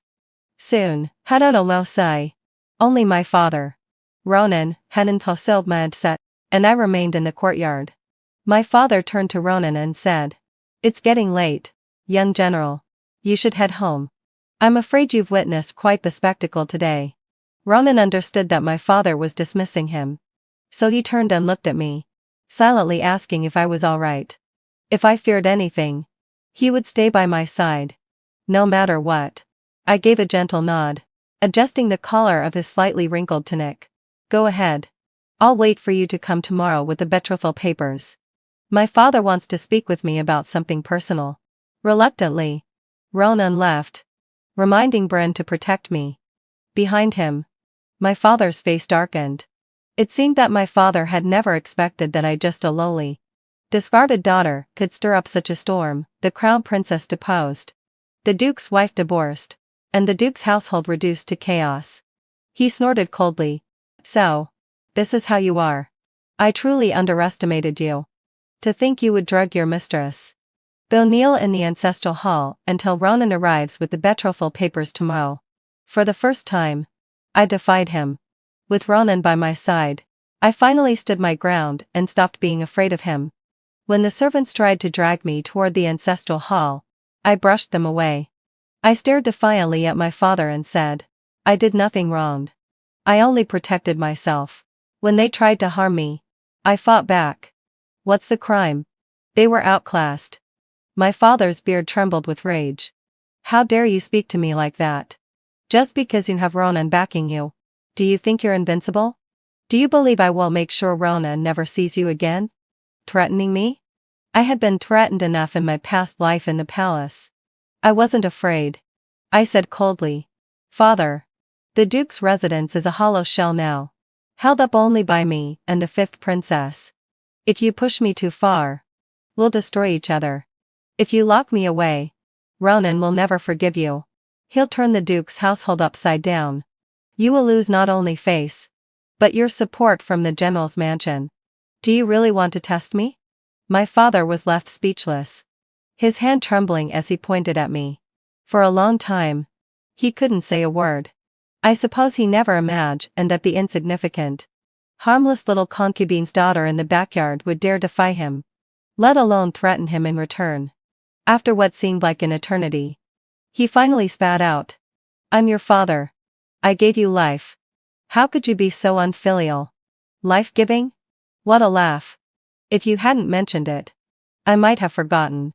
Do you remember how, when my mother already had a childhood sweetheart, you forcibly took her as your concubine? Do you remember? If it weren't for you, she could have been someone's proper wife. I was born of my mother. Did you carry me for 10 months? After I was born, did you ever show any care or concern for me? When I was little, I ate and wore the same as the servants. As I grew older, I ate the leftovers from my elder sister. Not because the Duke's family couldn't afford to feed me, but because my stepmother intentionally did so. She said that as a concubine-born daughter, I only deserved to eat my elder sister's leftovers and wear the clothes she no longer wanted. After my elder sister married, we were left to eat the leftovers of both my stepmother and you, while being constantly punished by her. You gave birth to me, but you didn't raise me. You turned a blind eye, letting us live by her whims, depending on her mood to survive. When parents don't show love, it's no wonder that children are unfilial. You and my stepmother deserve what has happened to you." As I spoke, the timidity I once had when facing him was long gone. Every word I uttered was sharp and clear. I knew that I was no longer the Zinnia of the past. I was the Zinnia who had been an empress in my previous life. I would no longer be deceived by his words or remain trapped in the chains of filial piety. In the end, my father did not insist that I kneel before the ancestral tablet. He was afraid. He had offended Ronan by punishing me. And he feared it would drive me further away. He was also worried that once I married into the Ronan family, I would no longer care for my birth family. Realizing the deeper consequences, he waved his hand and said, "Enough. You must be tired. Go back and rest." I nodded, and with Eloin's help, I returned to my small courtyard. A little later, as if to make up for his past wrongs, my father sent many rolls of silk and jewelry to me. But where was he all this time? It was too late. By now, my fifth sister and I had already lost any place for him in our hearts. He had treated us as mere bargaining chips, with only his own interests in mind. Had we not been the same? In my eyes, he was now just someone to be used. My fifth sister wanted to be the crown princess, and I wanted to marry into the general's family. We needed to maintain our status as the duke's daughters, so the duke's family couldn't fall. No matter how much we fought behind closed doors, we still had to pretend to be a loving family in public. It was truly a bitter irony. After my stepmother was divorced, she quietly returned to my family's home in the middle of the night, fearing that someone would gossip about her. However, her body was found the next morning hanging at the duke's mansion's front gate. The reason was simple: she had lost her purity, and her family refused to let her back in. In her despair, she returned to the duke's mansion at night, hoping to be allowed inside. But the duke's family refused to open the door. In a final act of desperation, she tied a rope to hang herself at the gate and left a note stating that the entire matter was her doing and had nothing to do with my elder sister. In her mind, she was born noble. Rather than be scorned by the world, she chose to die. At least with her death, she could prove that she had not willingly consorted with beggars, and could ask others to show mercy toward my elder sister. She had acted out of love for her daughter. But after my elder sister returned to the palace, she turned all the blame onto her. In an attempt to clear her name, my elder sister told the empress, "It was all my mother's idea. She hated my concubine-born sister. Your Majesty, you may punish her, but it has nothing to do with me. I have been wronged." The empress was caught in a difficult position and planned to summon my stepmother the next day for questioning. But by then, my stepmother was dead, hanging at the duke's mansion's gate. The empress, disgusted by my stepmother's actions, also grew displeased with my elder sister, who had tried to shift the blame onto her. She issued an imperial decree to strip her of her title as crown princess. When my elder sister received the decree of her demotion, she cursed my stepmother. "This time, my mother has really ruined me." It wasn't long before the duke's family sent word to the palace, "Miss, the madam has committed suicide. Her body is still hanging at the gate. Please come back and take a look." Upon hearing this, my elder sister dropped the decree in shock. She stood there, stunned, for a long time before finally finding her voice. She grabbed the messenger's shoulder and asked, "What did you say? My mother wasn't she just fine yesterday?" The servant, kneeling and choking on his words, replied, "She did it for you. She left a note saying that the poisoning was her idea. When we found her this morning, her neck had already twisted." My elder sister stumbled toward the palace gates, and then broke into a run. Her hair came loose, and despite her panting, she didn't stop. The road felt longer than ever. She had just blamed everything on her mother, thinking that her mother loved her and would never blame her. But the mother who loved her so much had died for her, leaving her with no mother at all. Tears streamed down her face, and at that moment, she deeply regretted dragging her mother down, making her the scapegoat. A deep panic and regret overwhelmed her, shaking her entire body. She was like a child who had done something wrong, trembling in fear. Eventually, heading fulfilled by absorption, she couldn't run anymore. She stopped and shouted toward the duke's mansion, "Mother, I was wrong. Don't leave me."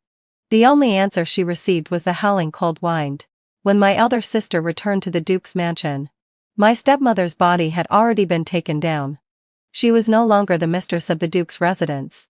According to the rules, a body could not be kept at the duke's mansion. or it would have to be buried under the name of the lady of the house. This meant that I, who was about to marry, would have to mourn for my mother-in-law for 3 years before remarrying. After much thought, my father decided not to bring her body into the Duke's mansion but simply bought a coffin for her. After my elder sister had seen it, they would quickly take her out to a desolate place outside the city for a hasty burial. When my elder sister saw the coffin, she pushed it open and cried heartbrokenly. "Mother." Seeing her return, my father frowned and said, "Go back to your room. Change into mourning clothes. And then send your mother's coffin to the outskirts for burial." My elder sister didn't expect my father to be so heartless to his wife of many years. She shouted angrily, "Why can't my mother's coffin stay at the Duke's mansion for the wake? Why hasn't my uncle come? Why is she being buried so soon?" My father sighed deeply. "She was divorced yesterday and is no longer the mistress of the Duke's residence. Your uncle and others are too ashamed to bring her back. How could they come to mourn? Her current status is no longer suitable for staying at the Duke's mansion. It's better to bury her quickly and let her rest in peace." But my elder sister refused to accept it. "No. She can't be buried so quickly. At least let her rest for 3 days. And Zinnia must kneel and apologize to my mother before anyone moves the coffin. I remember today is the day Ronan's family is coming to propose. What perfect timing. Coinciding with both a happy and sad occasion. I'll take this opportunity to make her miserable." My elder sister never missed a chance to make things difficult for me. Not even using her mother's corpse for her own purposes. Seeing this, my father couldn't hold back his tears and slapped her hard across the face. "Enough. Don't make a scene. Haven't you embarrassed me enough already? Are you trying to drive me to my grave?" The slap sent my sister's head flying to the side, blood trickling from the corner of her mouth, but she seemed oblivious to the pain. With her head tilted, she stared at my father, her gaze sharp as a knife. "Hit me. Go ahead. Kill me. If you do, I'll reunite with my mother in the afterlife. What's the point of living after losing the position of crown princess? I'd rather die." She was so reckless, so self-destructive, that my father suddenly stopped in his tracks. He feared that if she truly wanted to die in front of the house, it would bring even more bad luck. He tried to reason with her. "It's not too late. You can still bury your mother. If you wait any longer, the city gates will close, and you'll have to spend the night outside the city." But my sister shook her head, a calm madness in her eyes, her gaze empty. "No. I won't go anywhere. I'll stay here with my mother. I'll block the door with the coffin and see how Ronan's family proposes. If they try any tricks, they'll make me their concubine. They'll never make her Ronan's rightful wife." My father, hearing this, immediately ordered people to drag her away from the coffin. "Pull her away. Get her inside and lock her up. No one is to let her out until I give the order." Several people struggled to pry her off the coffin, to prevent her from causing more trouble. My father had her bound, gagged with cloth, and forcibly sent back to her room. Then, a few men were called to carry my stepmother's coffin out to the outskirts, where they hastily buried her. But with such a scene unfolding, it wasn't the right time for a proposal. In fact, when I saw the body in the morning, I had already sent someone to the general's mansion, informing them to come another day for the proposal. I just hadn't had a chance to tell my father. My sister thought she could use the coffin to block my good fortune. But it was all for nothing. The proposal could be postponed, but my stepmother's body couldn't stay out in the open for too long, it would start to decay. If she truly cared about her mother, she would never have thought of such a thing.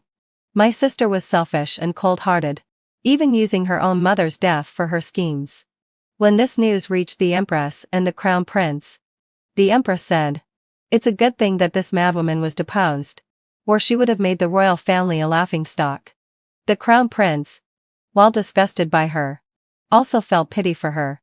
He sent her a sum of silver, enough for her to live comfortably for the rest of her life, as compensation for her fall from grace. But my sister never stopped plotting against me. Upon seeing the silver, the spark of vengeance flared in her hollow eyes. Clutching the stack of bills tightly in her hands, a new idea began to form in her mind. People die for wealth, and birds die for food. With this money, she would want me dead, and surely someone would help her achieve that. First, the proposal was made, and then the betrothal was set. Red silk hung in my courtyard, and the dowries and gifts were spread throughout the yard. My sister ignored it all. Ever since my stepmother's burial, she seemed to have gone completely deaf and blind, no longer paying attention to the outside world. She sat in front of the window, staring blankly, indifferent to everyone, only eating a few bites when hunger overtook her. Some said that she had suffered too great a shock and had gone mad. I didn't believe it. Someone as selfish and vicious as her wouldn't go mad just because of her mother's death. She must have been biding her time, waiting for me to lower my guard, ready to strike when I least expected it. I secretly ordered people to keep an eye on my sister's wet nurse and her closest servants. But they never left her side, staying in her room. Then, without a low sigh, on the day of my wedding, my sister, who rarely left the house, suddenly appeared at the Duke's mansion entrance, wearing a white dress to see me off. Her eyes were as cold as ice, so cold it made my heart shiver. When I saw Onan leading me across the threshold, my father's men didn't stop her. Instead, she took a step back and didn't try to stop me. Instead, she suddenly shouted in my direction, "Zinnia, may you travel well." Ronan frowned instinctively. But since it was a day of joy, he didn't make an issue of it. He reached out and helped me into the bridal sedan chair, saying, "Sit tight, I'll be ahead. If anything happens, call for me." It seemed he sensed something was off with my sister. I nodded and climbed into the sedan chair, always ready with a hidden weapon just in case. The sedan chair swayed as it moved, and when it reached a stone bridge, someone suddenly threw firecrackers under Ronan's horse. The horse was startled and began to gallop wildly. In no time, Ronan and his horse disappeared from view. As soon as Ronan left, a group of black-clad men appeared on both ends of the bridge. The leader shouted, "Leave the bride, and we'll spare your lives." Aside from Bryn and the loyal Eloan, and a few housemaids from the general's mansion skilled in martial arts, the others fled for their lives. Who wouldn't be afraid of death? They weren't willing to fight for me, but I didn't blame them. "Miss, hurry," Eloan shouted from the sedan chair. To avoid being caught by the black-clad men, she took several steps backward and accidentally fell off the bridge. The water below was fast and rough, and soon I heard a loud splash. "Eloan!" My heart ached. I quickly lifted my veil just in time to see a flaming arrow pierce through the sedan's curtain. The flames leapt high. Without hesitation, I scrambled out of the sedan. Bryn was fighting 7 opponents by herself. Despite her martial prowess, she was slowly being overwhelmed, and the others, who were unarmed, were already taking hits from the swords and knives of the attackers. I couldn't just watch others die for me. I drew a hidden arrow and fired wildly at the black-clad men. A moment later, with a splash, I followed Del Owen's example and jumped into the raging waters below. In my past life, I had nearly drowned, and since then, I had developed a deep fear of water. My sister must have known this, which is why she chose this spot to ambush me. She truly understood me. But she made one mistake. After I was reborn, I secretly began learning how to swim. I wasn't an expert, but I could at least save my life. As I struggled in the water, someone returned for me. Without hesitation, they jumped into the water toward me. It was Ronan. He came to save me. He swam toward me with great strength, pulling me into his arms. Having grown up in the southern rivers, his swimming skills were exceptional. He swam with steady strength, pulling me toward the bank downstream. As we drew closer, I could hear his heartbeat pounding, and he gasped for air, reassuring me. "Don't worry. Someone's already gone to report to the authorities. Neither of us will be in trouble." I grew weaker as I swam, but he was there to support me, like a small boat, guiding me toward the shore. Finally, heading to Feldliar, he hauled me completely out of the water. By the bank, there was a crowd of onlookers. Among them, the kind-hearted woman saw me drenched, my red wedding dress clinging to my body, revealing every curve. Without hesitation, she tossed me a cloak. "Bride, take this." Ronan quickly caught it and draped it over me, shielding me from the unwanted gazes of the crowd. Soon, went out a low sigh. Soldiers arrived. And the group of black-clad men on the bridge scattered in all directions. Some, however, were caught. The captured men quickly confessed. There was a woman wearing a veil. She paid us each 500 tiles to kill the bride in the sedan chair. She promised 50 tiles of gold for each of us once the deed was done. I recognize her eyes. I can identify her. As Ronan and I returned to the bridge, we overheard the confession. There was no need to investigate further. I reached out and snatched the banknote from the black-clad man's hand. A quick glance was enough to recognize its origin. This banknote is from the Eastern Palace. All the items from the Eastern Palace have distinctive marks. See this tiny bamboo character at the bottom corner? The Crown Prince's name contains the word bamboo. This is a banknote given to my elder sister by the Crown Prince. It totals 10,000 tiles. The assassins were 20 in number. And they were paid with this money. She lied to you. She can't offer you 50 tiles of gold. This is all she has. Using the Crown Prince's banknotes to hire assassins, my elder sister clearly didn't care if she was discovered. She was desperate for my death. I then instructed someone to go back to the mansion and bring my elder sister's portrait for the black-clad men to identify. The officer in charge of the case said, "No need to go through the trouble. Since you know who's behind it, we'll go straight to the Duke's mansion and arrest her. To hire assassins in the capital, this daughter of the Duke's family must be seeking death."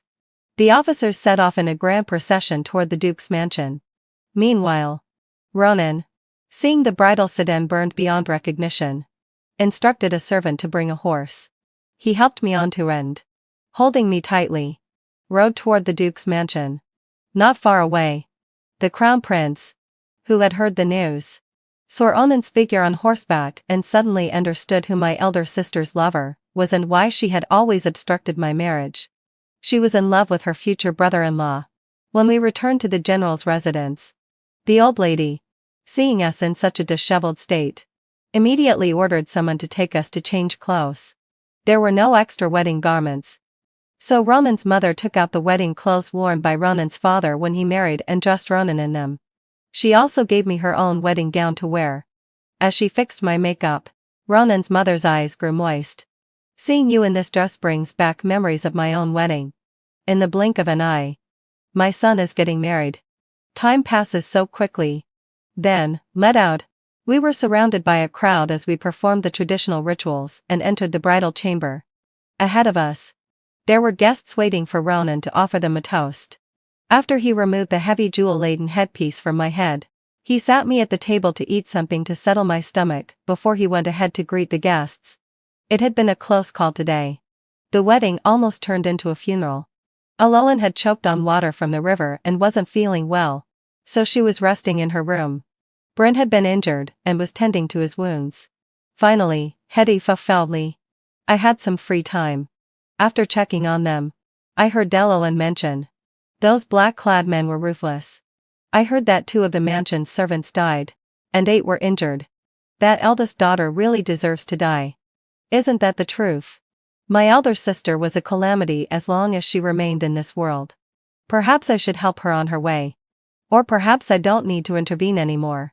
She had committed such a great crime that even my father wouldn't be able to protect her. By now, she should be in a prison cell, undergoing interrogation. Her delicate body couldn't withstand torture.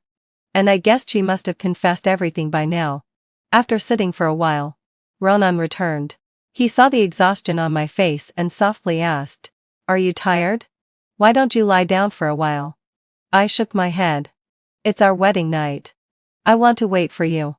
Ronan handed me a small wine cup, entwining his fingers with mine. The warm liquid slid down my throat, and it wasn't as spicy as I had imagined. It had a slight bitterness, followed by a hint of sweetness. It was a fragrant fruit wine that warmed my stomach. After drinking the wedding wine, Ronan took off his outer robe and looked at me intently. His handsome face flushed from the wine. "Wife, I failed to protect you today, and you were frightened. I promise I will protect you from now on." I shook my head.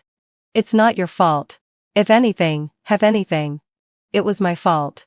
I dragged you and the general's residence into this mess. So many innocent servants died because of me. Ronan, worried I would blame myself, said. It's all Serafina's fault. She hired the assassins. The servants were there to protect you. And that was their duty. Don't blame yourself too much. I've already made arrangements to ensure they are properly buried. And their families will be taken care of. Fortunately, you can swim. If Serafina had killed you, I wouldn't have lived either. When he said that, his voice trembled slightly. I looked into his concerned and affectionate eyes. Then threw myself into his arms. Hold me. I'm really fine. We'll grow old together. Everything will be fine. Today, it wasn't just me who was frightened. He too was deeply worried for me. In that moment, my heart felt as if something soft had filled it. Shyly, I invited him. Husband, shouldn't we rest now? Ronan suddenly smiled bashfully. It's my fault for talking so much. I forgot that tonight is our wedding night. Please, wife, don't pity me. Punish me as you see fit. Hearing these words from someone so serious made me blush. I reached out to lower the red curtain, shutting out the noise and entanglements of the world outside. At that moment, there was only the two of us, united as one. Beyond the red curtain, the flames of the candle still flickered, casting a graceful, swaying light. The long night stretched on, and the candlelight burned until dawn, illuminating the festive red silks in the room, making the celebration even more joyful. While some celebrated in the bridal chamber, others spent the night enduring harsh torture. Inciting assassins to murder in broad daylight was a heinous crime, especially considering the lives lost in the process. The Vice Minister of the Ministry of Justice, upon realizing the gravity of the situation, personally went to the Duke's mansion to arrest my elder sister. At the start of the investigation, my sister denied her involvement in hiring the assassins. However, the case had implications for the Crown Prince, and the Vice Minister was unsure whether to resort to extreme measures. Before locking the palace gates for the night, he went to the palace to seek the Emperor's guidance. After reviewing the pile of evidence, the Emperor was furious. Investigate. And investigate thoroughly. We must get to the bottom of this and determine whether the Crown Prince is involved. If necessary, summon him for questioning. How dare a former Crown Princess behave so recklessly? Upon returning, the Vice Minister ordered that my sister be whipped with a long lash soaked in brine. The first strike made her scream in agony. The second tore into her skin. And by the third, she was begging for mercy. I'll confess. I admit everything. Just don't beat me anymore. She confessed how she had hired people from the underworld to carry out the murder, detailing every step of the process. She even revealed that, fearing the useless wet nurse would cause more trouble, she hadn't told her or anyone else about her plan. Once she confessed, everything was easier to handle.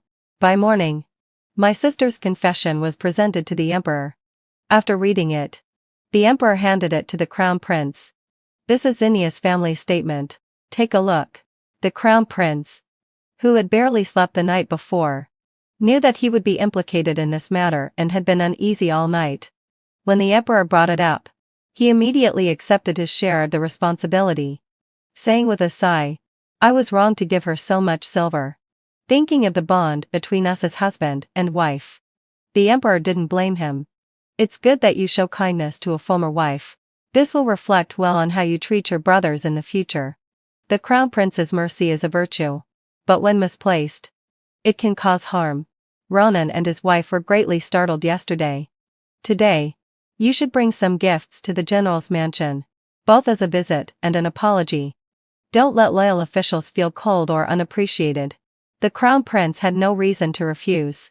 He not only went himself but decided to take my fifth younger sister with him, as she was now his concubine, and he had some connection to Ronan through marriage. The Crown Prince had my fifth younger sister help him pick some items from the warehouse as gifts. She chose a whitetail Owen flower, saying, Your Highness, this whitetail Owen is exquisite. My third sister would surely like it. However, for some reason, the Crown Prince did not choose that one. Instead, he picked the blue L. Owen flower. Although he had only met me a few times, he felt the blue flower suited me more. Let's take this one. he said. My fifth younger sister was somewhat surprised, as the blue Eloin was a rare and precious item, once worn by the late empress. But since it belonged to the crown prince, she didn't mind. She nodded and picked out a few other items. And they went to the general's mansion together. The sun was shining brightly that day. After the tea ceremony, having fulfilled my obsession, Ronan took my hand and led me out into the garden. I want to show you around. Help you get familiar with the surroundings, he said. And we chatted casually. Just then, the crown prince and my fifth younger sister arrived. After some pleasantries, the crown prince handed over the gifts as an apology. When I saw the blue LON flower among the gifts, I frowned slightly. Why was this the one you chose to send? Did he somehow remember the previous life? My fifth younger sister, now pregnant, looked at me with affection and led me aside to talk. The crown prince, having fulfilled my obsession, feeling bored, suddenly suggested a contest with Ronan.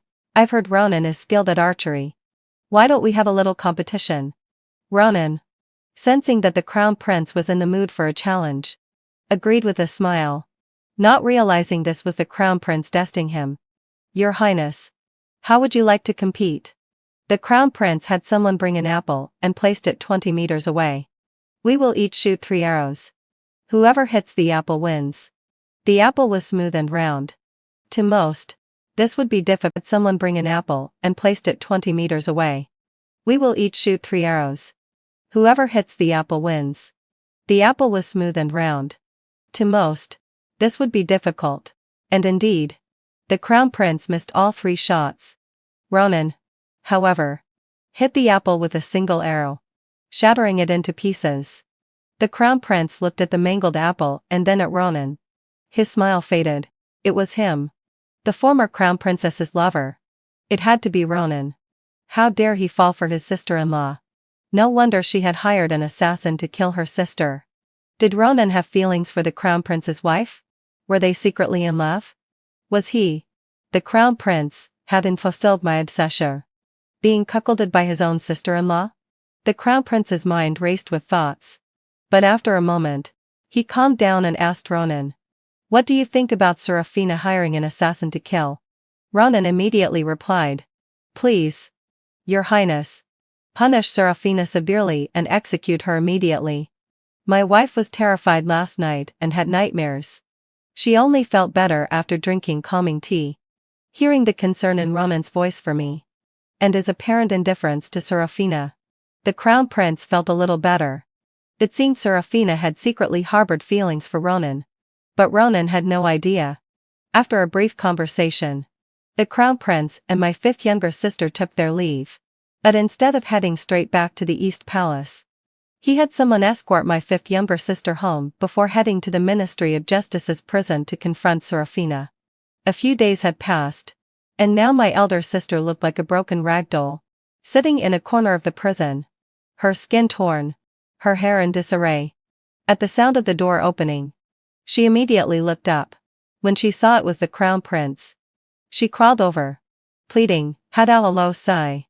Your Highness, please save me. I don't want to stay here anymore. I promise I will change. But the crown prince wasn't there to save her. He was there for answers. Although he had known his sister-in-law had a lover, knowing and confirming were 2 different things. He had assumed that after 2 years of marriage, my sister had some feelings for him. But now it was clear she was completely consumed by Ronan. She had hired an assassin to kill me, yet specifically told the assailants not to harm Ronan. In his anger, the crown prince grabbed her by the chin, forcing her to look up at him. Tell me, is your lover Ronan? For a moment, my sister's eyes became filled with panic. She shook her head violently. No, you've got it wrong. The person I like isn't Ronan.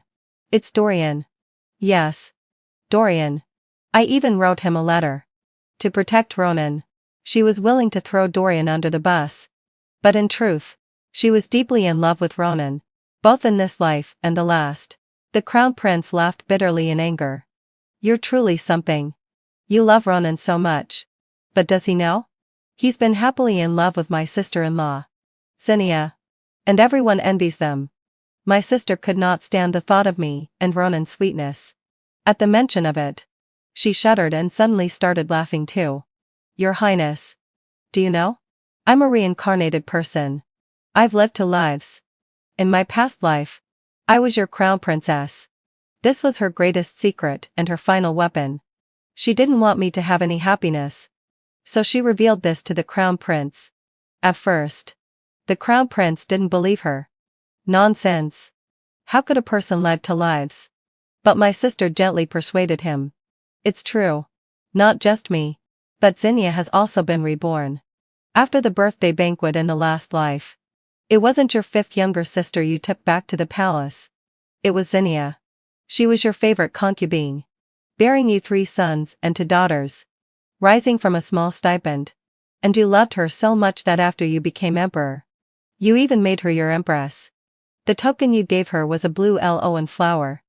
And I, the crown princess, only attained the position of a concubine, while you gave the title of imperial consort to Yin. But for some reason, in this life, she didn't choose you. She refused to enter the Eastern Palace and chose to marry Ronan instead. And now, the woman Ronan holds in his arms is the most beloved concubine of your past life. She couldn't believe that the crown prince, upon learning this, would remain indifferent. What she wanted was for him to snatch me back to the Eastern Palace, to separate me from Ronan. In her eyes, no one, aside from her, was worthy of Ronan, the young man she held in her heart. At first, the crown prince thought she had lost her mind. But that night, he had a dream. In the dream, he had a favored concubine, Zinnia. She danced gracefully before him, her smile enchanting and tender. She was by his side every day, sharing his bed, giving birth to his children. Even when he traveled to the southern regions, she was always with him. Yet now, she had become Ronan's wife. Less than 5 days into our marriage, news arrived of an urgent situation at the frontier. Ronan bade me farewell, his voice filled with reluctance. Wife, wait for my safe return. I nodded, my eyes red. I couldn't bear to part with him. But the country needed him more than I did. I handed him the shoes, socks, and gloves I had personally stitched. The frontier is cold. Take care, and don't catch a cold. I'll be waiting for your victorious return. After Ronan left, I accompanied my mother-in-law to the temple to pray for him. While she napped in the inner room, I remained kneeling before the Buddha, praying earnestly for his safe return. It was at this moment that the crown prince entered. He knelt beside me, calling me by a name I had long forgotten. Zinnia, do you still remember me? How could he remember the past life? I was startled and quickly lowered my head, trying to cover my surprise.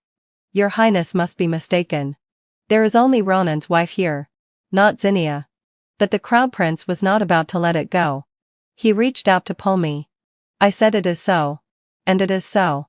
Will you come with me to the tea room to catch up? Or if you're worried about Ronan's mother seeing, we can stay here. Reluctantly, I nodded and followed him to the tea room. I sat across from him, on edge, like sitting on needles. Your Highness, if you have something to say, please do. My mother-in-law will wake up soon, and she'll worry if she doesn't see me. The crown prince examined me closely before speaking. You've filled out more, and your complexion is better. You've taken care of yourself well in this life. Try this cloud-tip tea. It's something you loved in your previous life. I didn't drink it. Just sat in silence. Even if he had memories of our past life. So what? Why keep bringing it up in front of me? The past wasn't that important. Especially not when it came to him. The crown prince, sensing my indifference, felt uneasy. He continued. Serafina said you were once my favorite concubine. At first, I didn't believe it. But last night I had a dream. I dreamed of the moments we shared together. You probably don't know. But in your past life, after Serafina poisoned you, I ignored your father's pleas and killed Serafina to avenge you. I raised our 5 children well, especially the eldest prince. I personally cared for him and later named him heir. After you died, I was heartbroken. That's when I realized. I loved you. 7 parts of it were pretended. But I didn't know when the remaining 3 parts became real. Unfortunately, I realized too late. By the time I understood, we were separated by death. Otherwise, I would never have let you die without our children. In this life, I will treat you well, Zinnia. I'll make up for the regrets of the past. I will make you the crown princess. Even the empress or empress dowager. It sounded tempting, but I refused. Since he insisted on speaking of the past, I would speak plainly. I will not return to the palace. I don't regret choosing Ronan in this life. I will always be with him. You probably forgot how you treated me in our past life. When Lenora falsely accused me of pushing her into the water, you didn't ask for the truth. You favored Lenora, who came from a better family, and cast me into the cold palace. There was no charcoal there, only thin blankets. And that's how I developed a headache whenever exposed to the cold wind. Then there was the time we went south, when the heavy rain came while I was on the boat. You abandoned me, drunk, and left in the boat, while Morgana took you away. I was left alone to float on a small boat. Later, it capsized, and I nearly drowned. It was Ronan who saved me, and when I developed a high fever that night, it was Ronan who found a doctor. Each time after childbirth, before I had fully recovered, you came to my room. I was forced to keep having children, ruining my health. And my children, they were mostly sent to other high-ranking concubines in the Eastern Palace. I could hardly even see them. I've had enough of this life. The only warmth I received in my past life came from Ronan. In this life, I am here to marry him. The title of Empress or Empress Dowager? It's not hard to choose when compared to Ronan. I've tasted the bitterness of power in my past life. In this one, I only want Ronan. The crown prince hadn't expected this. He thought he had been good enough to me. Yet I had endured so many grievances. He grabbed my hand. It was my fault in the past. If you come back to me, I will make it up to you this time. But I was resolute. I drew a concealed arrow and held it to my neck. This arrow is poisoned, and it will seal my throat as soon as it draws blood. If your highness insists on taking my wife, I will die before you, but I will never betray my husband. The crown prince, seeing my desperation, took a few steps back. No, don't be impulsive. Let's talk. But I showed no intention of backing down. There was no fear of death in my eyes, only a longing for the virtue of chastity. Don't come any closer. Otherwise, I'll die in front of you. After a moment of standoff, the crown prince finally gave up. He said, "Go then. I cannot destroy the loyalty of a loyal minister. Nor do I wish to see you with her away. I just wanted to test whether you would still be willing to come back to my side."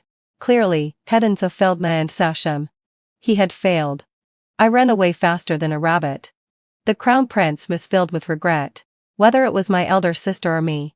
Why was it that the one we loved was always Ronan? Of course. It was because Ronan had good character. He deserved to be loved. Surviving the ordeal, I arrived at the prison on the eve of my elder sister's public beheading, wanting to see her one last time. At that moment, she looked so emaciated that I could barely recognize her. When she saw me, a smug smile spread across her face. "Did the crown prince come to find you? Did he break you and Ronan apart?" I slapped her hard across the face and laughed. "You're truly vile, elder sister. But you're mistaken. The crown prince is willing to let Ronan and me be together. I'm here with good news for you. Fifth younger sister is showing signs of pregnancy. And the emperor has instructed the crown prince to choose between her and Len or to be the next crown princess. The crown prince has chosen fifth younger sister. The position of crown princess belongs to her, not you. And as for father, his health has deteriorated. He's gravely ill. And the imperial doctor says he has only a few days to live. I mentioned you in front of him and asked if he wanted to see you one last time. He said no need. That you were just a discarded piece." Upon hearing this, a flicker of emotion crossed her face. She looked almost sorrowful. "So, the crown princess is her?" I continued to provoke her. "Actually, the worst mistake you made in your past life was poisoning me. It gave me the chance to be reborn and marry Ronan. You couldn't stand to see me happy. But in the end, you helped me instead. You didn't know that. Despite looking like I was living the good life as empress, the crown prince treated me poorly. I was just a tool to bear his children. By the time I died, my body was already broken. Even if you hadn't poisoned me, I wouldn't have survived. Thank you for letting me marry Ronan in this life. Ha! My elder sister spat a large mouthful of blood at the mention of Ronan. She hadn't expected that by trying to kill me, she had only made me his bride. Seeing her in such agony, I was satisfied. I heard that tomorrow, you'll be beheaded. And your body will be dumped at the mass grave, where wild dogs will feast on it. She screamed at me. Don't scare me. I'm not afraid. If I must, I'll just be reborn again. I pressed her where it hurt. Even if you are reborn 100 times, Ronan will never marry you. He doesn't like you. My elder sister screamed at me to leave and grabbed a chamber pot to throw at me. Leave. I never want to see you again.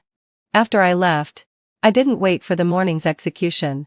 Despairing, she ended her life by crashing into a wall that night, but it didn't change her fate. Her body was still thrown into the mass grave, where wild dogs would feast on it.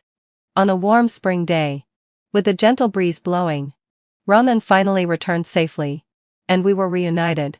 As for the rumor of him struggling to hurt children, it was pure nonsense.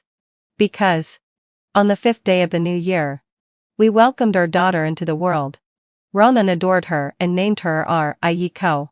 Seeing me weak from childbirth, he took my hand and said, "From now on, no more children. One Ryiko is enough. I don't want you to suffer through childbirth again." I couldn't agree more. Leaning into his embrace, my heart was warm. In this life, I had chosen the right person. How could someone who loved you let you suffer again and again?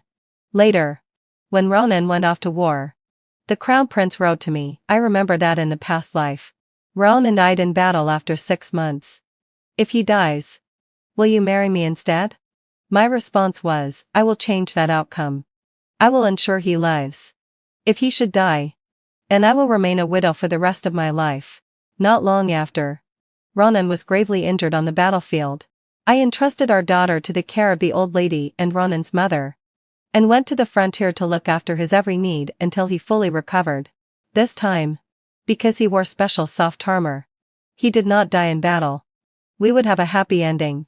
A few years later, the emperor passed away, and the crown prince ascended the throne. He made fifth younger sister empress, and her son the new heir. In this life, not only did I find fulfillment, but fifth younger sister also succeeded in her own path. After she died and returned to the modern world with the young heir, the crown prince sat alone in his study for a long time. In this world, there was no one who truly loved him. But what did it matter? He still had power. He was born a solitary figure. Occasionally, having fulfilled my obsession, he would think back on me, his former favorite concubine, and the days when I stood by his side. In this life, he never remarried an empress. Though he had many consorts, none ever entered his heart the way I had. In his later years, he had many consorts and children. Yet he always felt an emptiness inside. But this was his choice.